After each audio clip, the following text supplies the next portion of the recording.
morning, good morning. Good morning, everyone.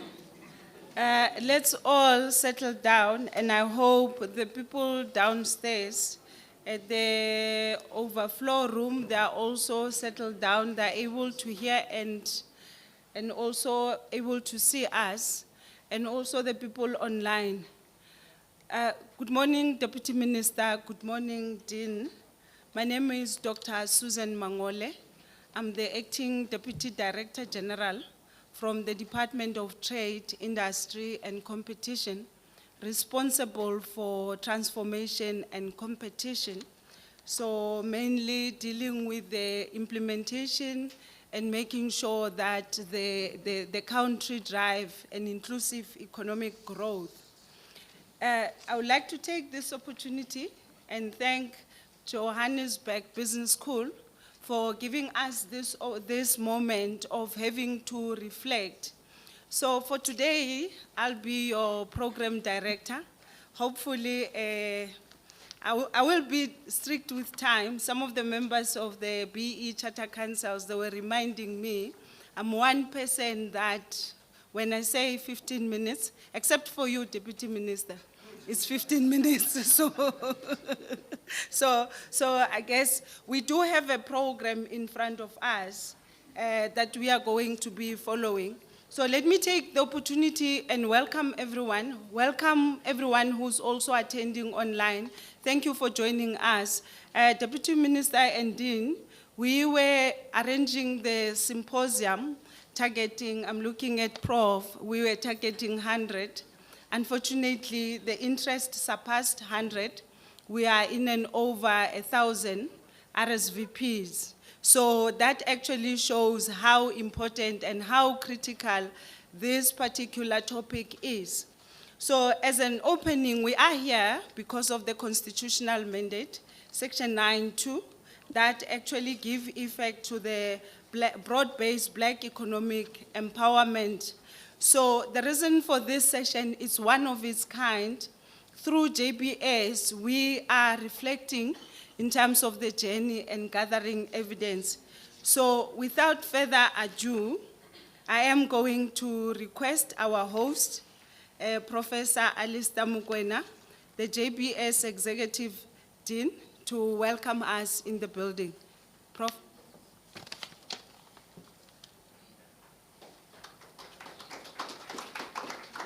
Thank you, Program Director, Dr. Susan Mangole. Good morning, everybody, and welcome. It's my honor to welcome you all to the great Johannesburg Business School.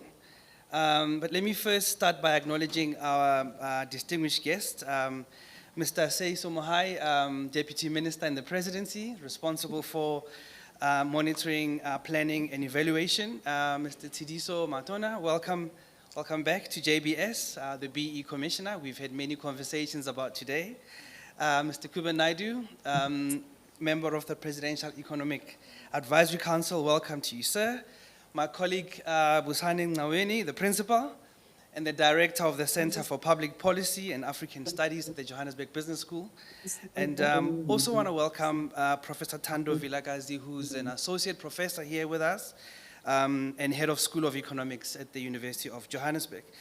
To our esteemed speakers this morning, welcome. Mr. Duma Kubule, welcome. Prof. Chris Malekani, welcome to you. And Bernstein, and isn't here yet, but also welcome in absentia. And Ms. Makoshi Lekete, also not here yet, from the IDC, welcome. Mziwabantu Daimani, welcome. Kosiko Nambata, welcome to you. Tami Ngwenya, welcome. And Pulani Kole, also welcome. But as we know, a symposium of this nature is nothing without an audience.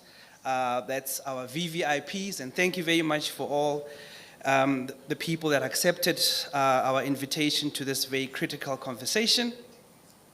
Deepest gratitude goes to the team in the presidency, the DTIC and the BE Commission, as well as GCIS, for partnering with us on this very important venture. And we really want to thank you for really honoring the invitation to tackle this very important topic. This symposium is a manifestation of the role of business schools. Business schools are an environment where ideas are birthed, where opinions are tested, where beliefs are challenged, perspectives are formed, and concepts are torture tested for veracity. Business schools indeed serve as a crucible for ideas that drive innovation and catalyze society towards shared inclusive growth. So today we'll hear about BBEE's frameworks compliance record, as well as the enforcement landscape, some of the challenges, some of the wins. We'll have a review of the research evidence on ownership diversification. And there'll also be a treatise on the degree to which BE has achieved broad-based redistribution of productive ownership. We'll ask tough questions about the concentration of power gains and the conditions that enable elite capture, as well as fronting. We will hear about the limits of BBEE and how it needs to be reimagined. We will interrogate the efficacy of BBEE, not only as a tool for restorative justice, but as the secret sauce for South Africa's global competitiveness and indeed a pathway out of poverty for millions of our people. We will also hear about the role of development finance institutions in giving expression and effect to ownership and enterprise development objectives of the BBEE legislation. So, as you can see, we're in for a treat. I invite you to lean in and participate so that together we can sharpen this instrument of redress and restore hope in the hearts of millions. This is just the first installment, and we look forward to hosting the conference later in the year, where we will be unpacking evidence-based aspects of today's discussion, as well as the themes that emerge from this symposium. So with that brief introduction, welcome to the BBEE Symposium. Thank you.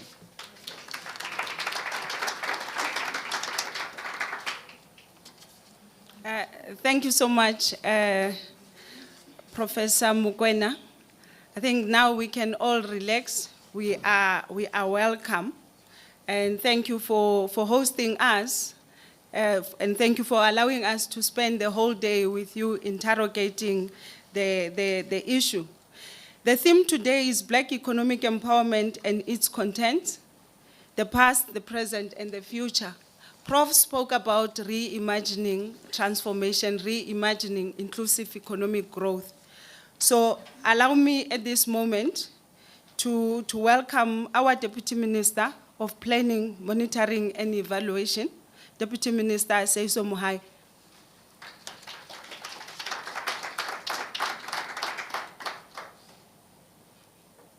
Thank you very much, Dr. Susan Mangola, and thanks to Prof.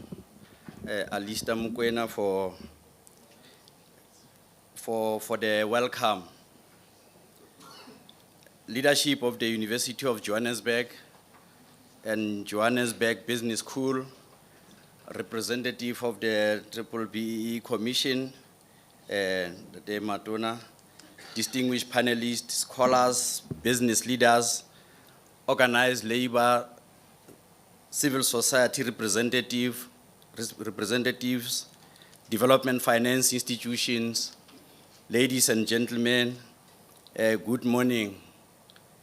It is both an honor and privilege to deliver the opening remarks at this important symposium on Black economic empowerment and its discontents, the past, the present, and the future. We gather here at the watershed moment in our democratic journey and geopolitical moment. 30 years into freedom, South Africa remains politically liberated, yet economically unequal in ways that still reflect the architecture of apartheid dispossession. The vote was won in 1994, marking the democratic breakthrough. Constitutional democracy was secured, and formal citizenship was restored to all our people. Yet ownership, control of capital, access to productive assets, and meaningful participation in the economy remain too concentrated, too exclusionary, and too slow to change. That is why this symposium matters. This gathering should not be a platform just for sloganeering, nor should it be a ritual in defense of existing arrangements. It should be an exercise for review of our journey to institutionalize the meaning of democratic state, a state responsive to our shared history of dispossession and expectations of our people. It should create a space or spaces for rigorous engagement on the constitutional foundations of redress, measurable outcomes of implementation, the challenge of elite capture, the role of development finance institutions, and the reforms required to place broad-based Black economic empowerment on a more effective and inclusive trajectory. While we know challenges South Africa faces today, we are encouraged by President Ramaphosa when he says, and I quote, "Now is not the time to abandon BBEE. Now is the time to make it more effective," close quote. BBEE cannot be abandoned. It must be improved, deepened, disciplined, and accelerated. BBEE is a constitutional imperative. It is not a policy preference. Let us be clear from the outset that broad-based Black economic empowerment is not an optional policy experiment. It is rooted in the constitutional commitment to equality, dignity, justice, and substantive redress. Our Constitution doesn't merely prohibit future discrimination. It recognizes the need to remedy the consequences of centuries of colonial conquest and apartheid exclusion. It accepts that formal equality in a society built on structural dispossession would simply reproduce inherited injustice.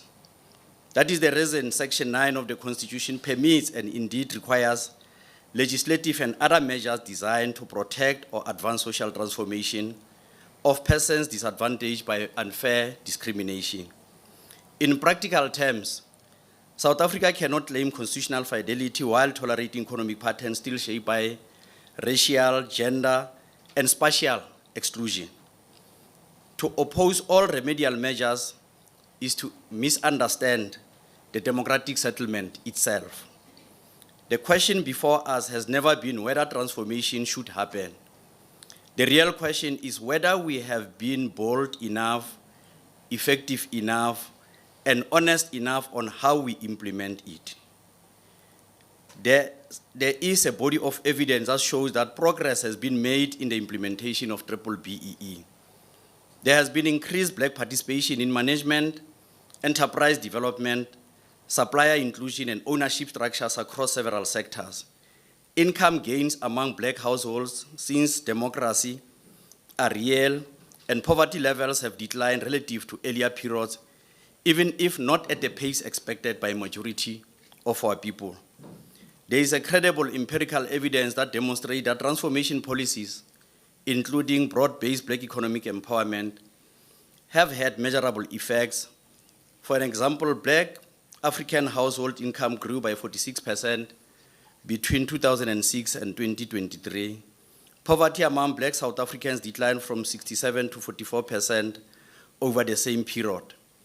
A significant increase in Black participation in management and ownership structures has also shown some improvement. But progress cannot be confused with justice. However, despite this progress, the economic situation of the majority of the people remains deeply concerning. According to the World Bank, South Africa remains one of the most unequal societies in the world. Unemployment among Black youth aged 15 to 24 is the highest, estimated at 58.5%. Wealth remains deeply concentrated, and the commanding highs of finance, mining, commercial, agriculture, construction, value chains, logistics, and advanced manufacturing remain disproportionately controlled by historical incumbents or narrow cycles of capital. Black unemployment remains significantly higher than white unemployment. Youth unemployment remains a national emergency. Women, particularly Black women in rural areas, townships, and informal economies, continue to face layered barriers to participation. This means our current pace of transformation is inadequate. History will not judge us by the policies we announced. It will judge us by the structural outcomes we achieved. We must also confront several misleading narratives that dominate the public discourse. First, false narrative, in our view, that we must choose between growth and transformation. This is false. No society can sustain growth where the majority are excluded from ownership, opportunity, skills, and wealth creation. Exclusion weakens demand, narrows the talent base, fuels instability, and undermines social cohesion. Transformation is not the enemy of growth. Transformation is unfinished foundation of sustainable growth.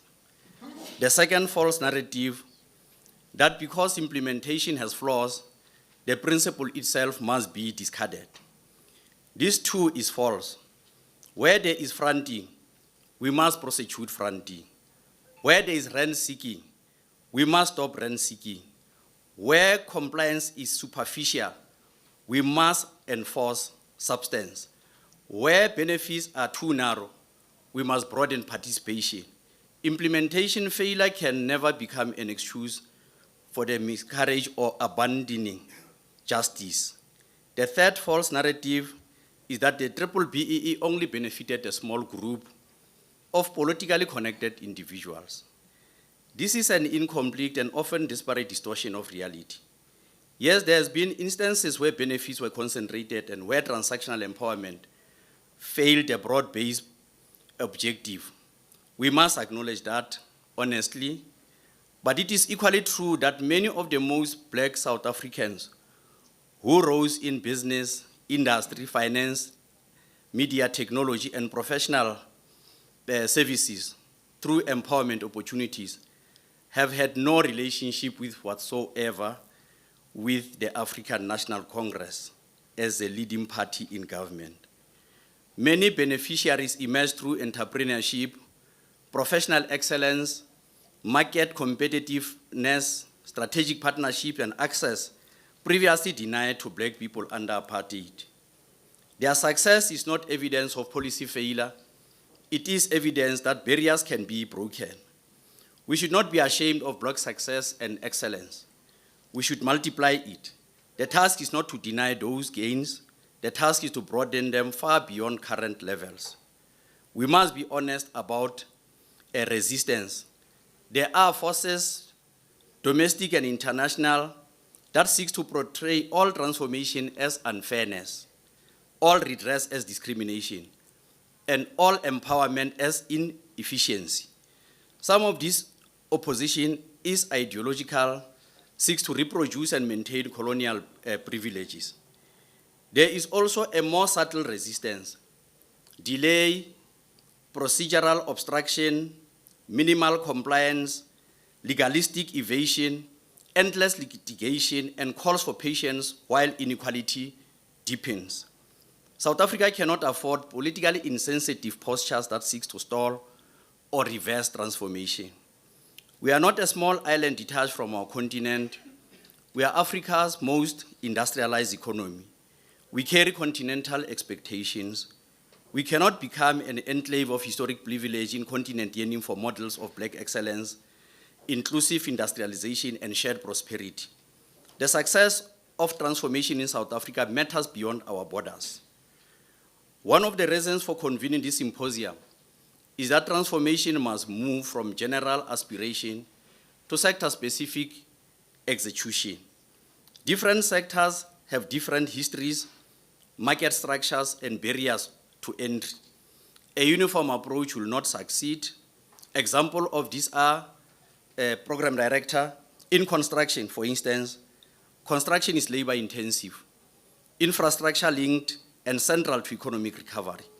It can absorb workers at scale while building the roads, schools, clinics, ports, and housing that sustain long-term growth. Yet many Black-owned firms remain trapped in subcontracting tiers, undercapitalized and excluded from major projects. This prevents the emergence of sustainable Black prime contractors able to compete nationally and regionally. Training in this sector must include project management, estimating safety system, compliance and digital tools. Sustainable transformation requires empowered firms that are technically excellent. We must use state procurement pipelines to build black construction champions. Predictable pipelines allow investment in equipment, staffing, and systems. Once-off contracts do not build lasting enterprises. And so we must raise questions about the notion that seeks to trap our people in cooperative as substitute for direct individual economic affirmation. In agriculture, land access alone is insufficient without water rights, finance, logistics, extension support, market access, and agro-processing integration. Productive agriculture depends on complete ecosystem. Without these complementary measures, new entrants remain asset holders without viable enterprises. Transformation in agriculture must therefore focus on commercial sustainability and value chain inclusion. In mining, and mining remains foundational exports and industrial capacity. Yet mining communities often remain poor while value is extracted beneath their very feet. This contradiction undermines legitimacy and fuels social tension. Transformation in mining must therefore go beyond ownership percentages and extend to beneficiation, procurement, skills transfer, and community development. And finance, without access to finance, transformation in every other sector stalls. Credit, equity, and risk capital determine who can start, survive, and scale an enterprise. The financial sector, therefore, carries a special national responsibility. We must increase developmental lending to productive black enterprises. More capital must flow into sectors that create jobs, exports, and industrial capacity. Development finance institutions must be repositioned. Institutions such as IDC, NEF, DBSA, Land Bank, CIFA, and related agencies were created to correct market failures and catalyze development. They must be judged not only by repayment ratios or narrow approvals of metrics, but by developmental additionality. Today and at this juncture, we must ask most difficult and uncomfortable questions. We should, and I think this platform offers in the panel and many other participants, to grapple with issues. How many sustainable black enterprises have been nurtured and built? Does competitiveness and growth matter more than approvals alone? How many industrial capabilities were created? How many firms graduated into mainstream markets during this period of economic reform? How many women youth enterprises scaled successfully? How many township and rural enterprises entered formal value chains? We need an independent review of DFI transformation performance, approval systems, technical assistance, post-investment, and support and recovery mechanisms. Program Director, government must use the state as strategic leverage. The democratic state assets, procurement power, infrastructure, land licenses, data, institution, and balance sheet influence. These are not passive instruments, they are strategic levers. Government must deliberately use, among others, public procurement to stimulate enterprise growth, localization, and inclusion. SOE supplier chains to build black industrial capacity at scale, industrial park to reduce entry barriers, and support manufacturing clusters. Ports and logistic nodes to open export pathways to emerging firms, broadband infrastructure to support digital inclusion and innovation. Municipal contracts to grow local enterprise ecosystem, energy transition investment to ensure new green opportunities are broadly shared. Where the state spends, transformation must be visible. Where the state licenses, transformation must be enforceable. Where the state owns assets, transformation must be catalytic. As the ministry responsible for planning, monitoring, and evaluation, we are particularly seized with one issue. South Africa has many frameworks. We now need measurable outcomes. We must track not only certificates and scorecards, but indicators such as ownership by value and control, supplier spend, reaching black SME, growth and survival rates of funded firms, access to export markets, and many other areas of focus. Every sector charter must have time-bound targets, transparent reporting, and consequences for persistent underperformance. What gets measured and managed, what gets hidden gets delayed, what gets delayed becomes denied. So the purpose of this symposium, we must be reminded that BBEE is rooted in historical necessity and constitutionally grounded project of redress of the historical injustice of economic exclusion of majority of South Africans. We do not gather because we agree on everything, and this is important. We gather because South Africa needs critical minds to engage difficult questions honestly and constructively. The generation of '94 handed us freedom. Our generation must deliver economic emancipation. The African National Congress, the leading multi-party, as leading multi-party government, championed the struggle for political freedom because our people refuse to accept eternal subordination. That some more logic compels economic transformation. Political liberation without economic inclusion is incomplete. Democracy without shared prosperity is fragile. We must always be mindful of this fragility. Growth without justice is unsustainable. As government, we fully agree that BBEE alone is not a panacea to all our problems. For it to fulfill its objective, it must be integrated with industrial policy, infrastructure investment, skills development, and decisive support for small enterprises. The future of broad-based economic empowerment will not be determined by its critics alone. It will be determined by courage, discipline, and resolve of those prepared to make it work for many and not for few. So let us engage openly, as the Prof called in welcoming us all, that we should debate these issues honestly, and we should boldly provide answers to the critical challenges that we are faced with. I thank you. Ke a leboga.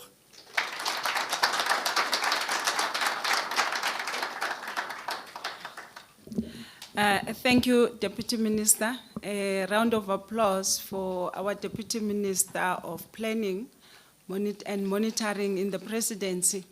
Can you give him a round of applause? I think in setting the scene, the Deputy Minister called for us to say this symposium is a safe space for us to reimagine transformation in South Africa.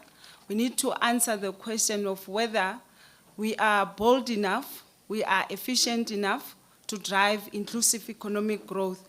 I guess one of the key things he's calling for is that let transformation reflect across South Africa, including special transformation, to ensure that there is no exclusion. So now, with that setting of the tone, we are now getting into the business of the day. Deputy Minister, in the room and online, we've got various experts in terms of driving transformation, the ones that have implemented, the ones that have developed the policies. So we are going to have 3 panels, 2 of which will be before lunch. The last one will be online.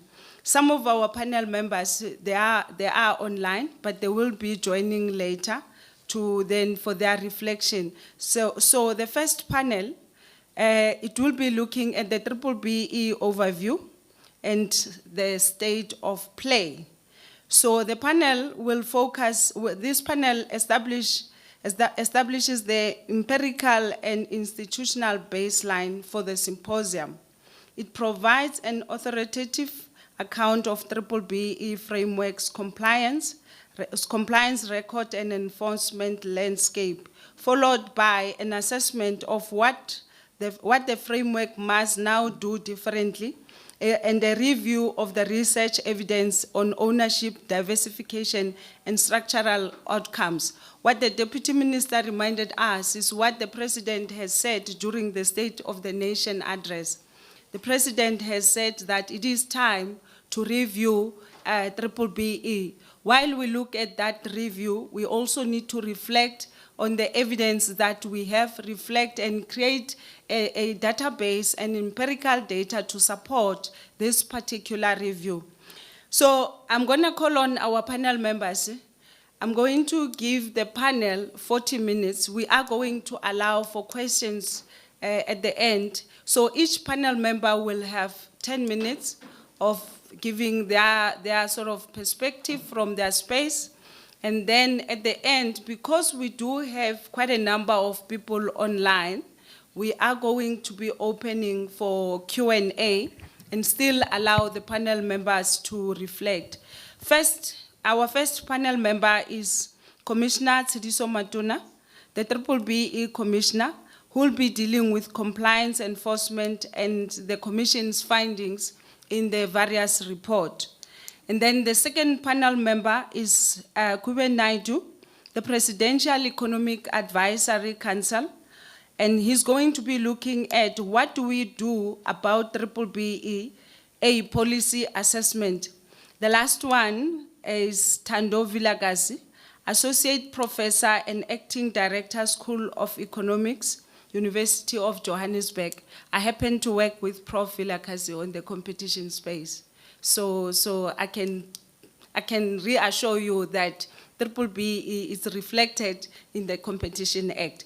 So he's going to be looking at the research evidence on BBEE outcomes and performance. So my panel members, if you can come up to the stage, I know you will be making some sort of presentation, so then we can actually allow for your sort of 3 minutes intro overview before we go straight to your presentation.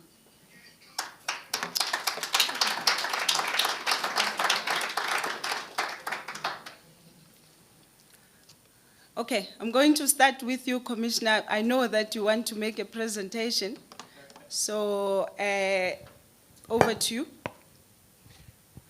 I think maybe let me move, because I'm going to move straight into my presentation. Let me move to the podium, if that's okay. Thank you, Program Director. Let me acknowledge Deputy Minister in the Presidency, Mr. Seiso Mohai, our host, Professor Alistair Mugwena. Thank you very much for hosting us. Let me acknowledge Professor Busani Maweni, Dr. Ntabiseng Muleko, I saw her earlier on. Let me acknowledge other professors who are here, ladies and gentlemen, and audience online.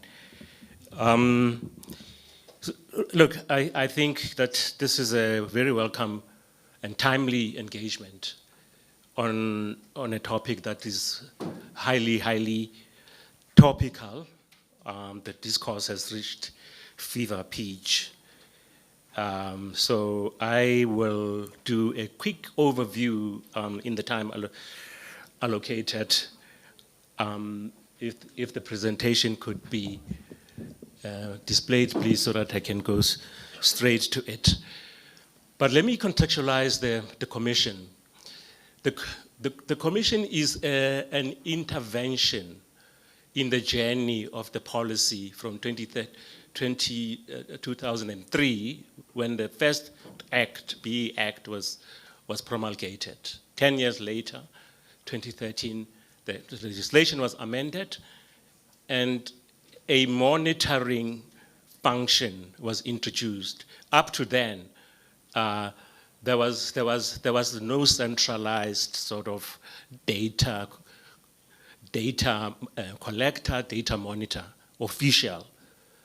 So the Commission is an official data gathering function introduced into the policy. It opened shop in 2016-17, and we publish annual status reports on BEE.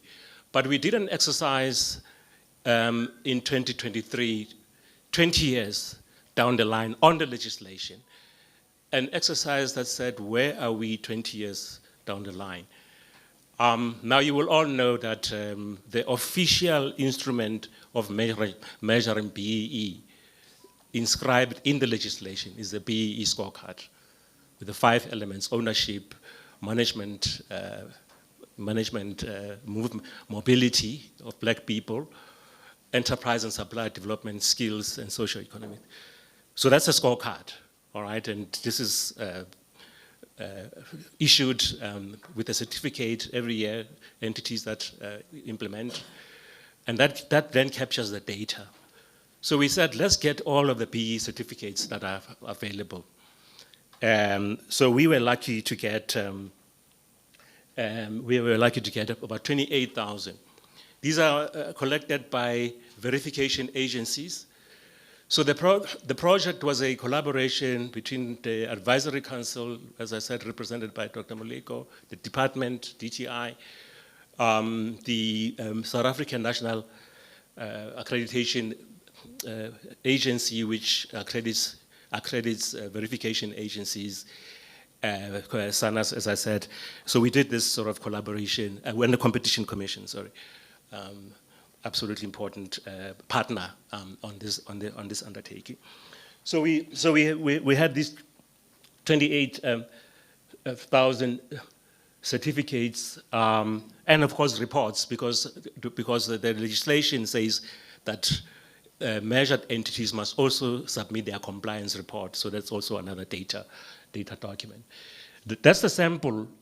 So you know, in the legislation, there are large enterprises, qualified small enterprises, and exempted micro enterprises, and then of course a category called unknown, which, by the way, kind of underscores the data challenge. The policy still suffers from a serious data challenge. The data is fragmented. And of course, its quality, for example, the verification agencies, they capture data differently. There's no sort of standard way of, some do absolute numbers, some do percentages and that type of thing. So it was a bit of a challenge, but we did get credible size data sample, 28,000 certificates. Now, disclaimer, the methodology tracked, we didn't track entities over time. We tracked the certificates that were available. So it's a call it a time series as opposed to a panel research, as it were.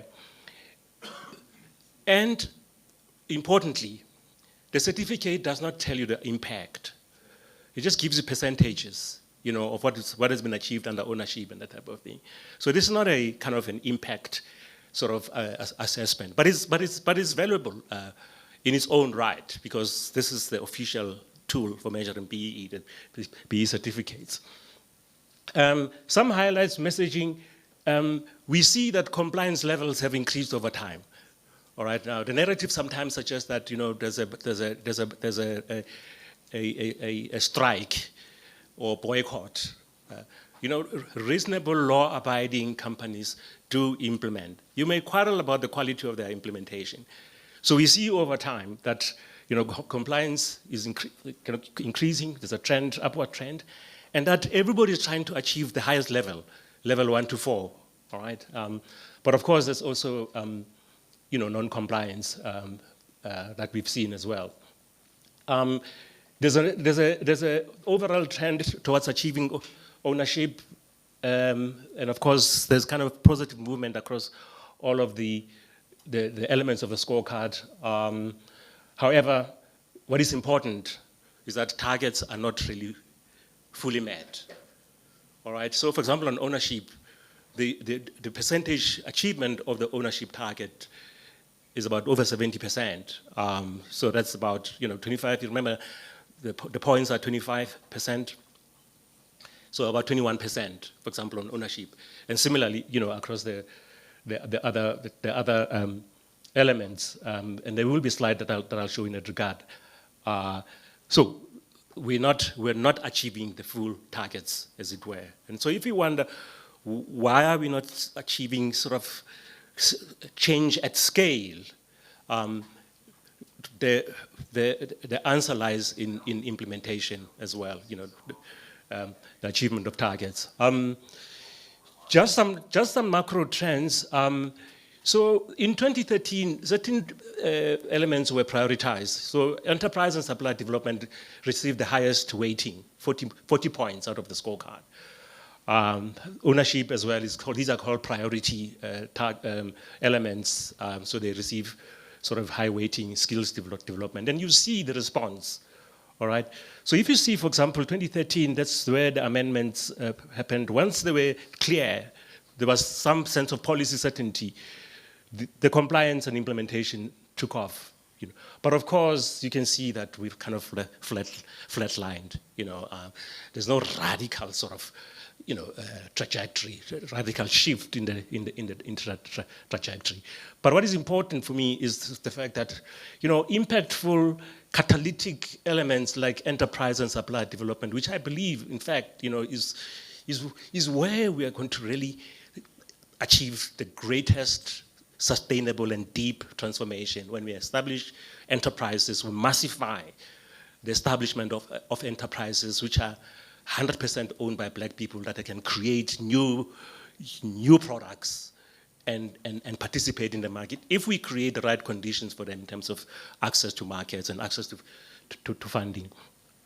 I did indicate that I'll show the slides. You can see the color codes are blue at the top is ownership. You see how it moved from 2013 to from 50% to 77% and 86%. Enterprise and supply development, orange. You can see 44% to 54, and of course, kind of stagnant there in 2023. The rest are, I'll talk about, individually, for example, management control, challenges in management control. It's actually the most underperforming element. What it means is that black people hit a ceiling in terms of management, reaching at the top. And of course, also broad representations, still not sufficiently transformed. Now this is a sectoral picture. So here we have, I think, the majority of the sectors represented here. The only one that's missing is the latest one, the legal as sector chart. So if you look at ownership, as leading from the previous slide, you can see that there's sort of small shifts upwards on ownership. Again, nothing radical, and of course the sectors between them, there's very small margins of comparison. And of course, some of them are actually, going down. Of course, that's because some of their codes also change. The measurement of their codes change, so it's got an effect on the representation of the graphs there. But really nothing exciting, except to say, as I said, 70% achievement of targets. Management control is this one. You can see how flat it is. Really no. In fact, actually, if you look at the outer gray, you can see in a number of sectors there's a decline of that element, achievement of management targets, as it were. Sorry, what have I done now? Yeah. I wanted to show skills. Well, I spoke about enterprise supply. You can see it's kind of very encouraging growth, but we can unlock this more, I think, and the Transformation Fund initiative of the TTI is going to help us to achieve that. Skills development, it's funny. It's a bit kind of, what's the word? It's not moving, it's stuck. It's stagnant. And you'd wonder why, because this is, you know, we are an economy that has got a serious skills challenge. So you can see it's flat. The interesting thing about socioeconomic development is that everybody's exceeding this target. You know, of course, it's got a small, it counts for only five points in the scorecard. And it's easy to achieve it through sort of CSI, traditional CSI. So everybody is achieving it. Part of it is important investments in rural areas, underprivileged, you know, communities and that type of thing, investments that wouldn't happen if it was not because of BEE. But yeah, I think, you know, so I thought, let me do 2 more slides, Chair, just to show other data. Now this is data on ESD, and we're tracking here the actual spend. It's something that we started in 2021 for both skills development and enterprise and supplier development. What I'm showing here is the transactions. So the transactions that are above 25 million, so 25 million and above, have to be registered. And the Commission, we look at the transactions, we look at whether black people's rights, economic interest is protected in the agreements and that type of thing. So we have received, since we've been doing this from 2017 to date, 758 transactions. So the idea that BEE benefits only 100 people is a lie, all right? And what is most interesting, you see the collective ownership, you know, schemes, which is your employee share ownerships. 251 of these transactions feature, you know, employee shareholding and so on. Of course, you can quarrel about the quality, whether they get dividends and that type of. Some declare dividends, I can tell you. You know, the largest one, of course, you know, is ShopRite ESOP. It's the largest one, 158,000 employees who are part of this thing.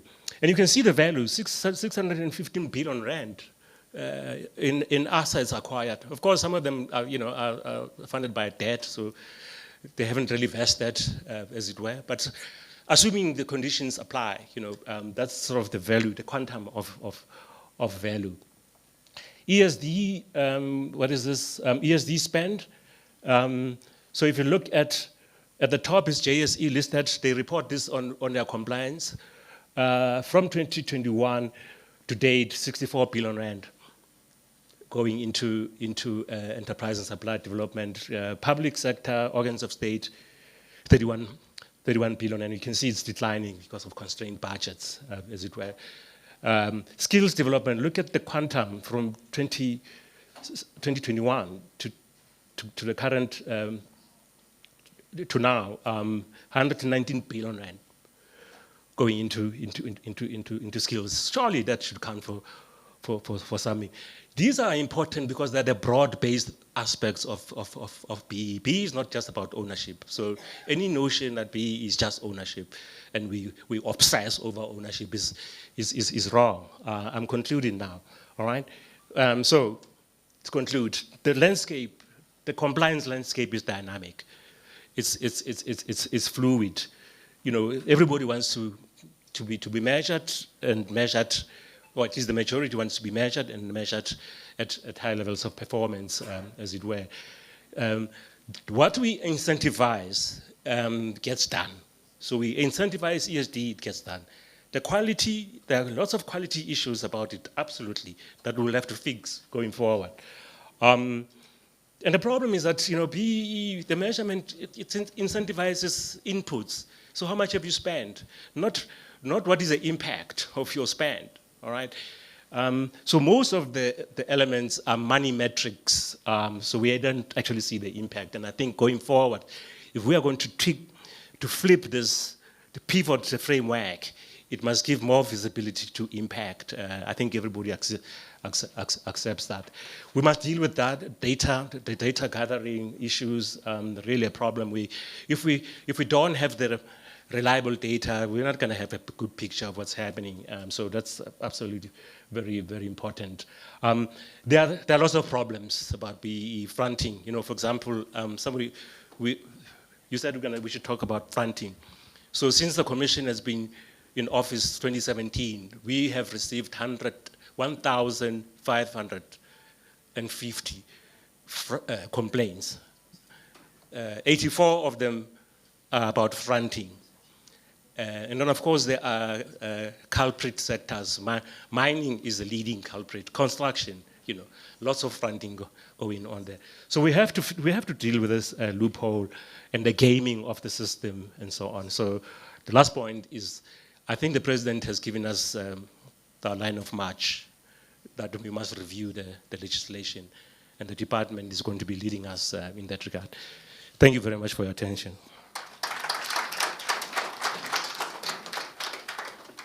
Thanks, Commissioner. Can I hand over to Kube?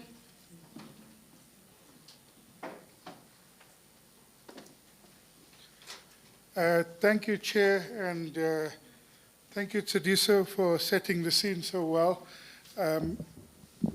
Let me start by saying that I fully agree with the objectives of the BBEE Act. Right? There's no question about that. That economic transformation is not just a nice to have. It's not just a constitutional imperative. It's actually essential for economic growth and security. You can't have economic transformation. If you do not have economic transformation, actually the growth potential of this economy is hamstrung in the medium and long term. If we look at our experience during the boom period of 2001 to 2007-8, the size of the black middle class doubled. Right? Not only, and it doubled in large part because of the transformative efforts of the state and public policy, but that doubling of the black middle class boosted the economy, boosted consumption, boosted investment, boosted demand, boosted housing, boosted employment. Right? So if you don't increase the size of the black middle class, if you don't grow the cadre of people who are likely to benefit from economic activity, then this economy is going to be stagnant for a long time. So economic transformation is absolutely essential. And as Tsidiso pointed out, BEE, as defined in an ownership sense, is only one element of that transformation.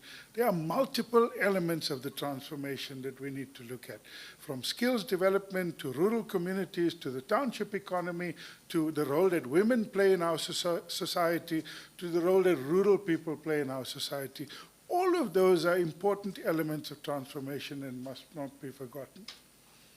I do, however, want to come at the discussion today from a completely different angle. In many ways, the objective of this symposium is to see, is BEE working? Yes, it might be working, or maybe it's not working, or maybe it's working, but there's some unintended consequences. I do not want to come at the discussion from that direction at all. I want to ask an entirely different question. And that entirely different question is, why has the investment to GDP ratio been so low in post-apartheid South Africa? And there isn't a single answer to that question. But in particular, why has the investment to GDP ratio been so low in the last decade and a half, particularly under President Ramaphosa? Why has the investment to GDP ratio been so low? And again, I don't think there's a single answer to that. There are issues around policy uncertainty. There's issues around the global economy. There's issues around the cost of capital. There's issues around demand. There will be those who argue that the reason why we've had so little investment is because we've had too little BEE. Right? There will be people who argue that the reason why we've had so little investment is because BEE is a tax on investment. And if you want less of something, you tax it. Right? So those are both arguments and perspectives. And I want to put, in some ways, 2 or 3 stories on the table. And again, my objective here is to say, how can we make BEE more effective? How can we achieve the objectives of economic transformation better? I do not believe that we will meet the objectives of economic transformation if we have an investment to GDP ratio of 13 or 14% forever. You have to raise the investment level up to the 25% level, as was articulated in the National Development Plan. Asian countries are hovering between 25 and 30. So countries like South Africa are hovering around 14, 15, and hence we've got 1% GDP growth. Right? There's a direct relationship between the size of your investment and how fast you're going to grow. So I want to put these 2 or 3 stories on the table, and they're difficult stories. They're hard for us to grapple with. Let me put the first story of the coal industry. The coal industry is the single most empowered sector in the South African economy. In 2010 already, it was 48% black-owned. Today, it's about 60% black-owned. There is no sector of the economy in South Africa, other than coal, perhaps the taxi industry, that is majority black-owned. Right? This is a success story. We have created, by my estimate, and I'm using a very crude estimate looking at export volumes through the Richards Bay Coal Terminal, we've created somewhere around 60 to 80 millionaires. Companies that are generating significant amounts of profit, significant amounts of return. Coal, you need a license to mine coal. You need a license to export the coal. You need a slot at the Richards Bay Coal Terminal. This is the state using its power to create a class of black millionaires. This is a good thing. This is extremely positive. Tsediso used to be the CEO of Eskom. And so we will unpack, we will unpack why does South Africa move from having the cheapest energy in 1990 to the 3rd most expensive energy in the world today. And there are 3 reasons for that.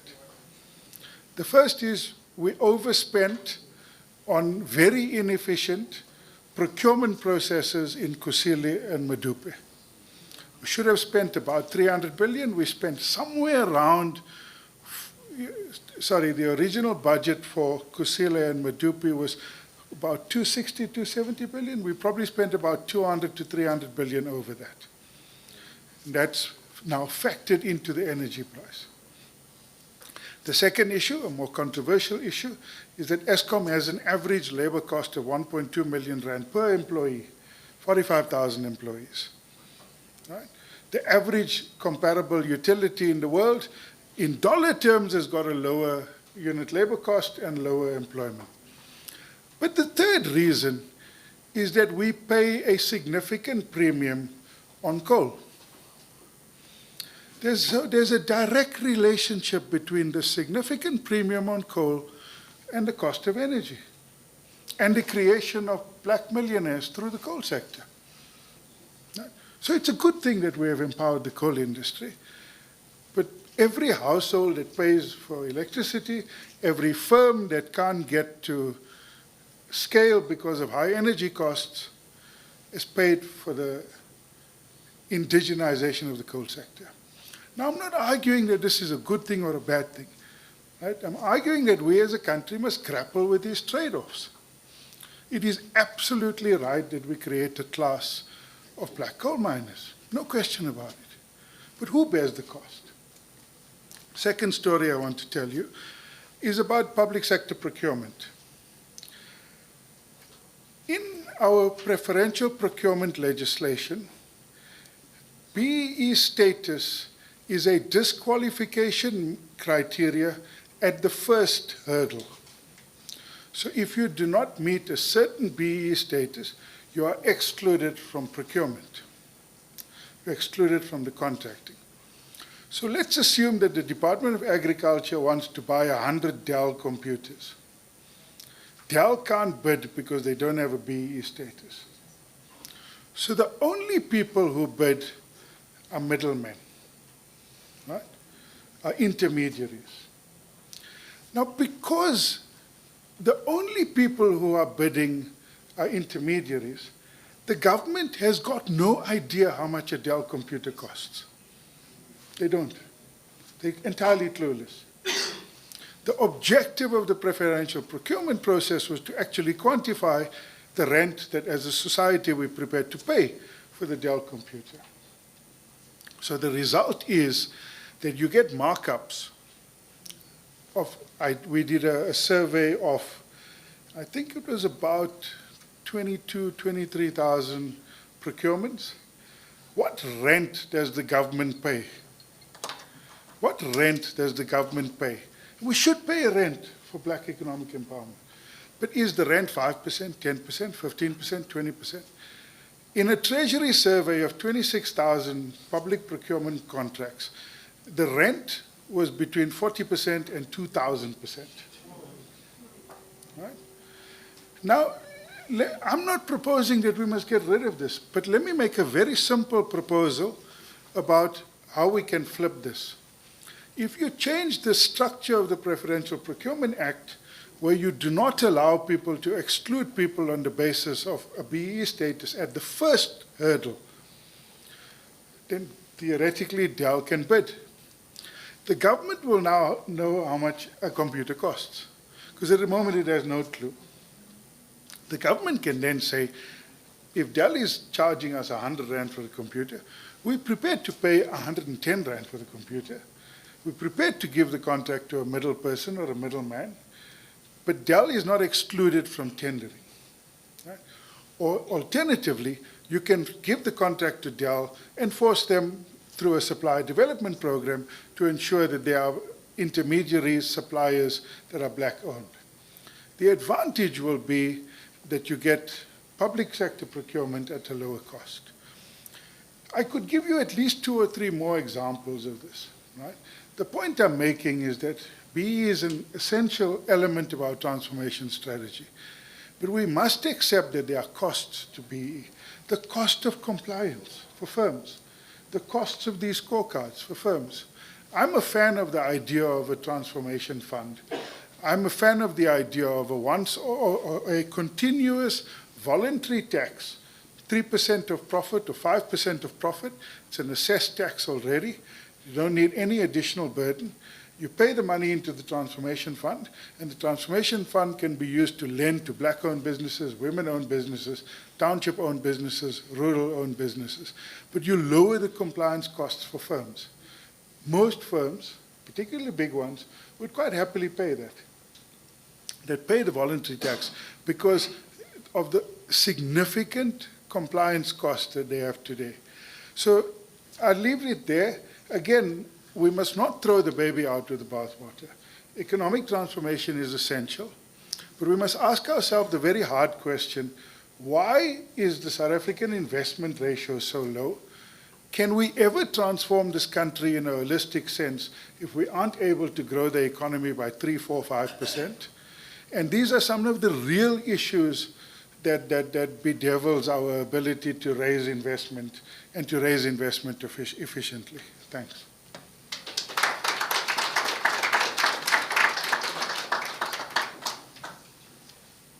Yeah, I think you can do it from there if possible. Prof. Vilakazi, over to you. Good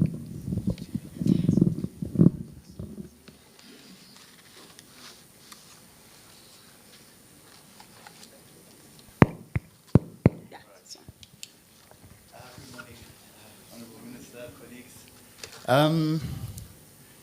Yeah, so I think this is a phenomenally important conversation. And in my remarks, I'll draw on wearing 2 hats, in a sense, working in the kind of competition policy and economic space at the tribunal, but also interacting with the Competition Commission. And then also through the research that we've done at the Center for Competition Regulation and Economic Development, which is not 50 meters away from us in this building, studying the issues to do with kind of what actually happens on the ground in terms of meaningful participation of new firms, SMMEs, black-owned firms, etc., in our value chains and economic systems. And so in a sense, a lot of my remarks, just to preface them, even as it's a bit of a misdirection, I must apologize, but are going to deal with black economic empowerment in small letters.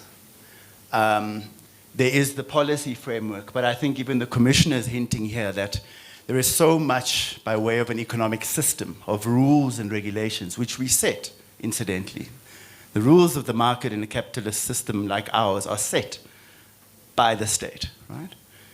But the way, and I'll touch on the ways in which we found, certainly through the research, that perhaps we haven't played enough with the rules to achieve the kind of economic dynamism and meaningful participation that we might have hoped for. The second kind of premise is that, when you chat about these things with friends, I always end up at the point to say, this was absolutely necessary as a policy journey for our country.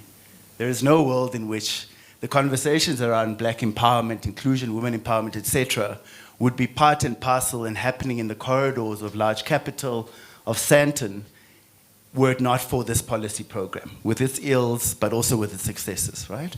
And that conversation had to happen. I can't think of a way that we would have achieved that in the absence of this framework, right? It puts the elephant in the room, in a sense, and I think this is important. And so just to build on Kuben's point, we're not talking here, at least in my mind, about throwing the baby out with the bathwater. The question is, how do we layer, right? So you keep the scorecards, you keep the policy framework by and large, but how do we layer, how do we deepen participation? And I'll touch, Chair, in light of kind of time constraints, on five quick areas, and I can come back to them later. The first is just to echo the Commissioner's point, is that what a lot of our work has shown, studying in particular this magic creature that's called the medium-sized firm in different value chains, agriculture, manufacturing, et cetera, is that there is so much by way of a contribution to productivity and dynamism. The kind of thing we talk about when you actually talk about quantifiable structural transformation and economic growth lies in that medium-sized firm that is able to start, that sees itself as a challenger to the established firm, that wants to insert itself into value chains, and so makes the necessary technology, but also human capital investments in producing a better widget, right? And supplying it to the market domestically and over time by way of exports, right? But yet there's very little we know about what it takes for those firms to participate, right? Some of them deal with the state, and so in that sense we have some sight in terms of how they contract the widgets produced, et cetera, right? Be it supplying blankets to the state, whatever the case might be. But we know very little about the ways in which they interact with the economic system in the private sector value chains, right? In my mind, and certainly as a product of the work we've done, until we understand this, we might not get the code of empowerment in small lectures correct. We will design around NPAT, we will design around aggregate measures necessarily that we can measure consistently across firms. But we may never hit the nub in terms of meaningful, transformative participation. The second broad point draws from our barriers to entry work, which has studied kind of the ways in which firms have tried to build and participate and compete in highly concentrated key economic sectors. So I'm not talking here about the production of supply of security services and gardening services at large corporate buildings, right? I'm talking about, in particular, manufacturing widgets, manufactured goods that go into, as inputs, the production of other goods further down the line, right? And what that work reveals, and I'm happy to share that, go into the detail further, is a few key points. One is that the terms of incorporation matter, right? And we've interviewed, through CRED and otherwise, hundreds of these firms over probably now the last decade, right? The terms of incorporation matter. And what I mean by that is that a firm might give you, for instance, under the guise of its ESD targets, access to supply certain goods, right? But what we found, perhaps if you're dealing with the large grocery retailers or other kind of manufacturing producers, is that the devil is in the detail. The price at which acquisition from these firms takes place matters. The terms on which acquisition takes place matters, right? And so you'll find firms that say, well, I've got access eventually to a certain productive value chain. I am selling some of my widgets.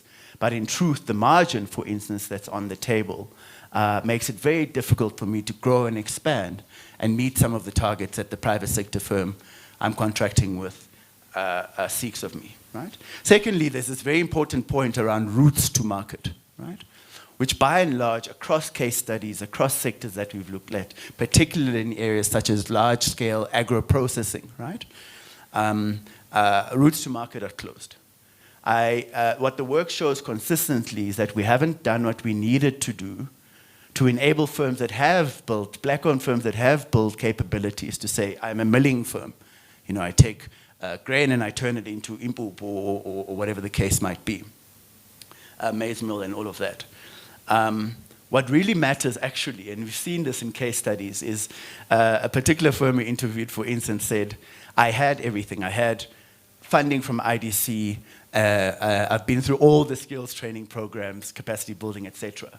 But what really made a difference to my firm as a manufacturer of milled product was when Massmart, through one of the competition law settlements, gave me access to the shelf in the supermarket. Right? And I always use this example because it's important. What it says is that there's a raft of funding sitting behind this firm that's built some capabilities and is a black-owned competitor in the market. But they say what matters, especially in retail, is was I put at buy level? Because in retail, eye level is buy level. None of us shop down here on the shelves, right? And they said that was catalytic, right? And we always use the story, and it's repeated in a lot of our work because it tells a story about the layering. Aside from the additional state support funding, opportunities created by our kind of broader black empowerment ecosystem, development finance, etc., that additional layer of understanding, that final leg of participation and inclusion, the kinds of stories we want to tell in 5, 10 years' time, is not an area where we've done sufficient work and research on. And I'll try to move a bit faster here. I think there's some very interesting insights that we got from an early evaluation of the Black Industrialist Program that was led by the DTIC, or that particular design of it, which I think was quite important. And I say this because we also don't have a good catalog of the positive stories of the BEE journey, right? Individual case studies of groupings of firms, individual firms that have grown, leveraging these kind of different targets and things that we've set over time. And what we found in this program, interviewing a very small sample of black industrialist firms that were manufacturing firms, so they were making a widget, was that they were actually, a lot of the state funding was being used to buy machines, productive assets, right? And this is in the context of Kuben's point where gross fixed capital formation has largely stagnated, right? And where a lot of what our other work showed is that where funding of, existing funding of large corporate enterprises listed in particular was going into mergers and acquisitions, so growth by acquisition, and very little going into new productive assets. And that's obviously a function of the economic context, etc. And so these firms, in a kind of almost counter-cyclical way, were investing in machines. They were importing, and the state was supporting them, bringing in a second manufacturing machine because they saw opportunities to make more of whatever they were producing. Now, this is economic dynamism, right? And so they are positive case studies, but hardly sufficiently documented. My last 2 points will be quite brief. One is that we're learning quite a bit from the competition law and tribunal landscape. And I sit on matters where often we're fiddling with the kind of conditionalities that are set on large mergers for firms to get the mergers and transactions through, right? I know the Competition Commission is doing work around this to try and work out what works. Because we put employment conditions, they tend to work because it's effectively compliance by law. You cannot fire people 3 years after a merger, whatever the case might be. But I've got a hunch, and this is coming from our work, that actually the remedies that would truly make a difference over time, and there's some evidence from cases of this, are the ones that tie firms around the kind of supplier inclusion aspects of our law, of our competition law, where essentially they're saying you can have your transaction, but you would have to deal with X number or spend X amount of rands on black-owned or women-owned firms, right? Because effectively creates that off-take channel, that route to market for that firm that they will empower to actually become part of that value chain. And I think this is quite important. There's many stories in that space that I think we still need to explore. And then lastly, maybe I'll come back to ESG, is that ESD, I think it's absolutely critical, Commissioner, I agree with you there. But I think the layering that we need to start talking about here probably takes us beyond NPAT and starts to talk a little bit more about substance of inclusion, right? And in particular, whether we need to start targeting and thinking about how you create nuance by sector, because the outcomes, as you showed us, Commissioner, actually differ quite significantly by sector as well, right? And so what would it take to stimulate inclusion and participation on an ESD basis in retail, for instance, compared to agro-processing? And I think there's some nice case studies that we have that talk about how you might play around that. Thanks, Dr. Maul. A round of applause for our panelists. Thank you so much, thank you. We are now at that point of taking questions. For the online team, please post them. They are being forwarded to our panelists. I'm gonna need people that will help me with the roaming mics. So I think if they can stand up and pick up at least to this side. Before I do that, someone who's driving a Toyota number plate FK84BDGP, your lights are on. We'll probably have to deal with ESCOM before you leave. Let me just see. I saw 1, 2, 3, 4, 5, 6, 7, 8, 9. I want to take the first 10. So you must remember your number, because when I say 1, then you go. Hi, my name is Duma Kubule. I'm going to quote from my Business Day column. A public sector Oh, just apologies for the cameras. They're asking if you can stand. Okay, sorry. I'm just going to quote from my Business Day column. A public sector investment strike, not BEE, is a major reason for the collapse of gross fixed capital formation over the past 7 years of this Ramaphosa presidency. Real per capita investment by general government and public corporations declined by 22% and 31.9%, respectively. Real per capita public investment by general government and public corporations declined by 26%. So why don't we look at the obvious reason for this collapse in investment? The government is having a public sector investment strike, not BE. Number 2.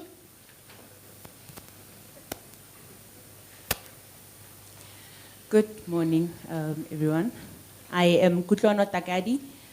I head up transformation for Anglo-American, Kumba Iron Ore.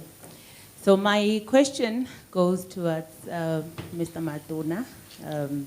So, Commissioner, you spoke about 1,500 plus fronting cases, and particularly that mining and constructions sectors were the biggest culprits.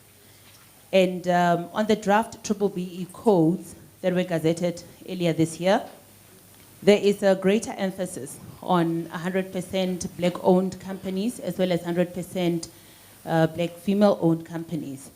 In your view, are we not going back to the narrow-based BEE, where earlier in the BBEE history, we saw a lot of fronting instances? And right now, you spoke about over 1,500 cases that have come to your office that you have investigated. So in your view, is this charter not exacerbating, or are we not going back to the narrow-based BEE and also increasing this fronting risk even further? Thank you. Thank you. Number 3. Thanks very much. My name is Kanti. I just wanted to find out, especially from the data that we received from the Commissioner, what relationship sort of these data points that we collect, or the elements of BE, have with each other. I imagine, for example, if we were thinking about it, if we have, we're struggling with management and leadership, but that if we're growing the number of enterprises we are measuring, that are becoming more black, we would see more black participation, or is that something we haven't thought about? So basically, what are the relationships between all of these elements? Number 4. Just wait for the mic.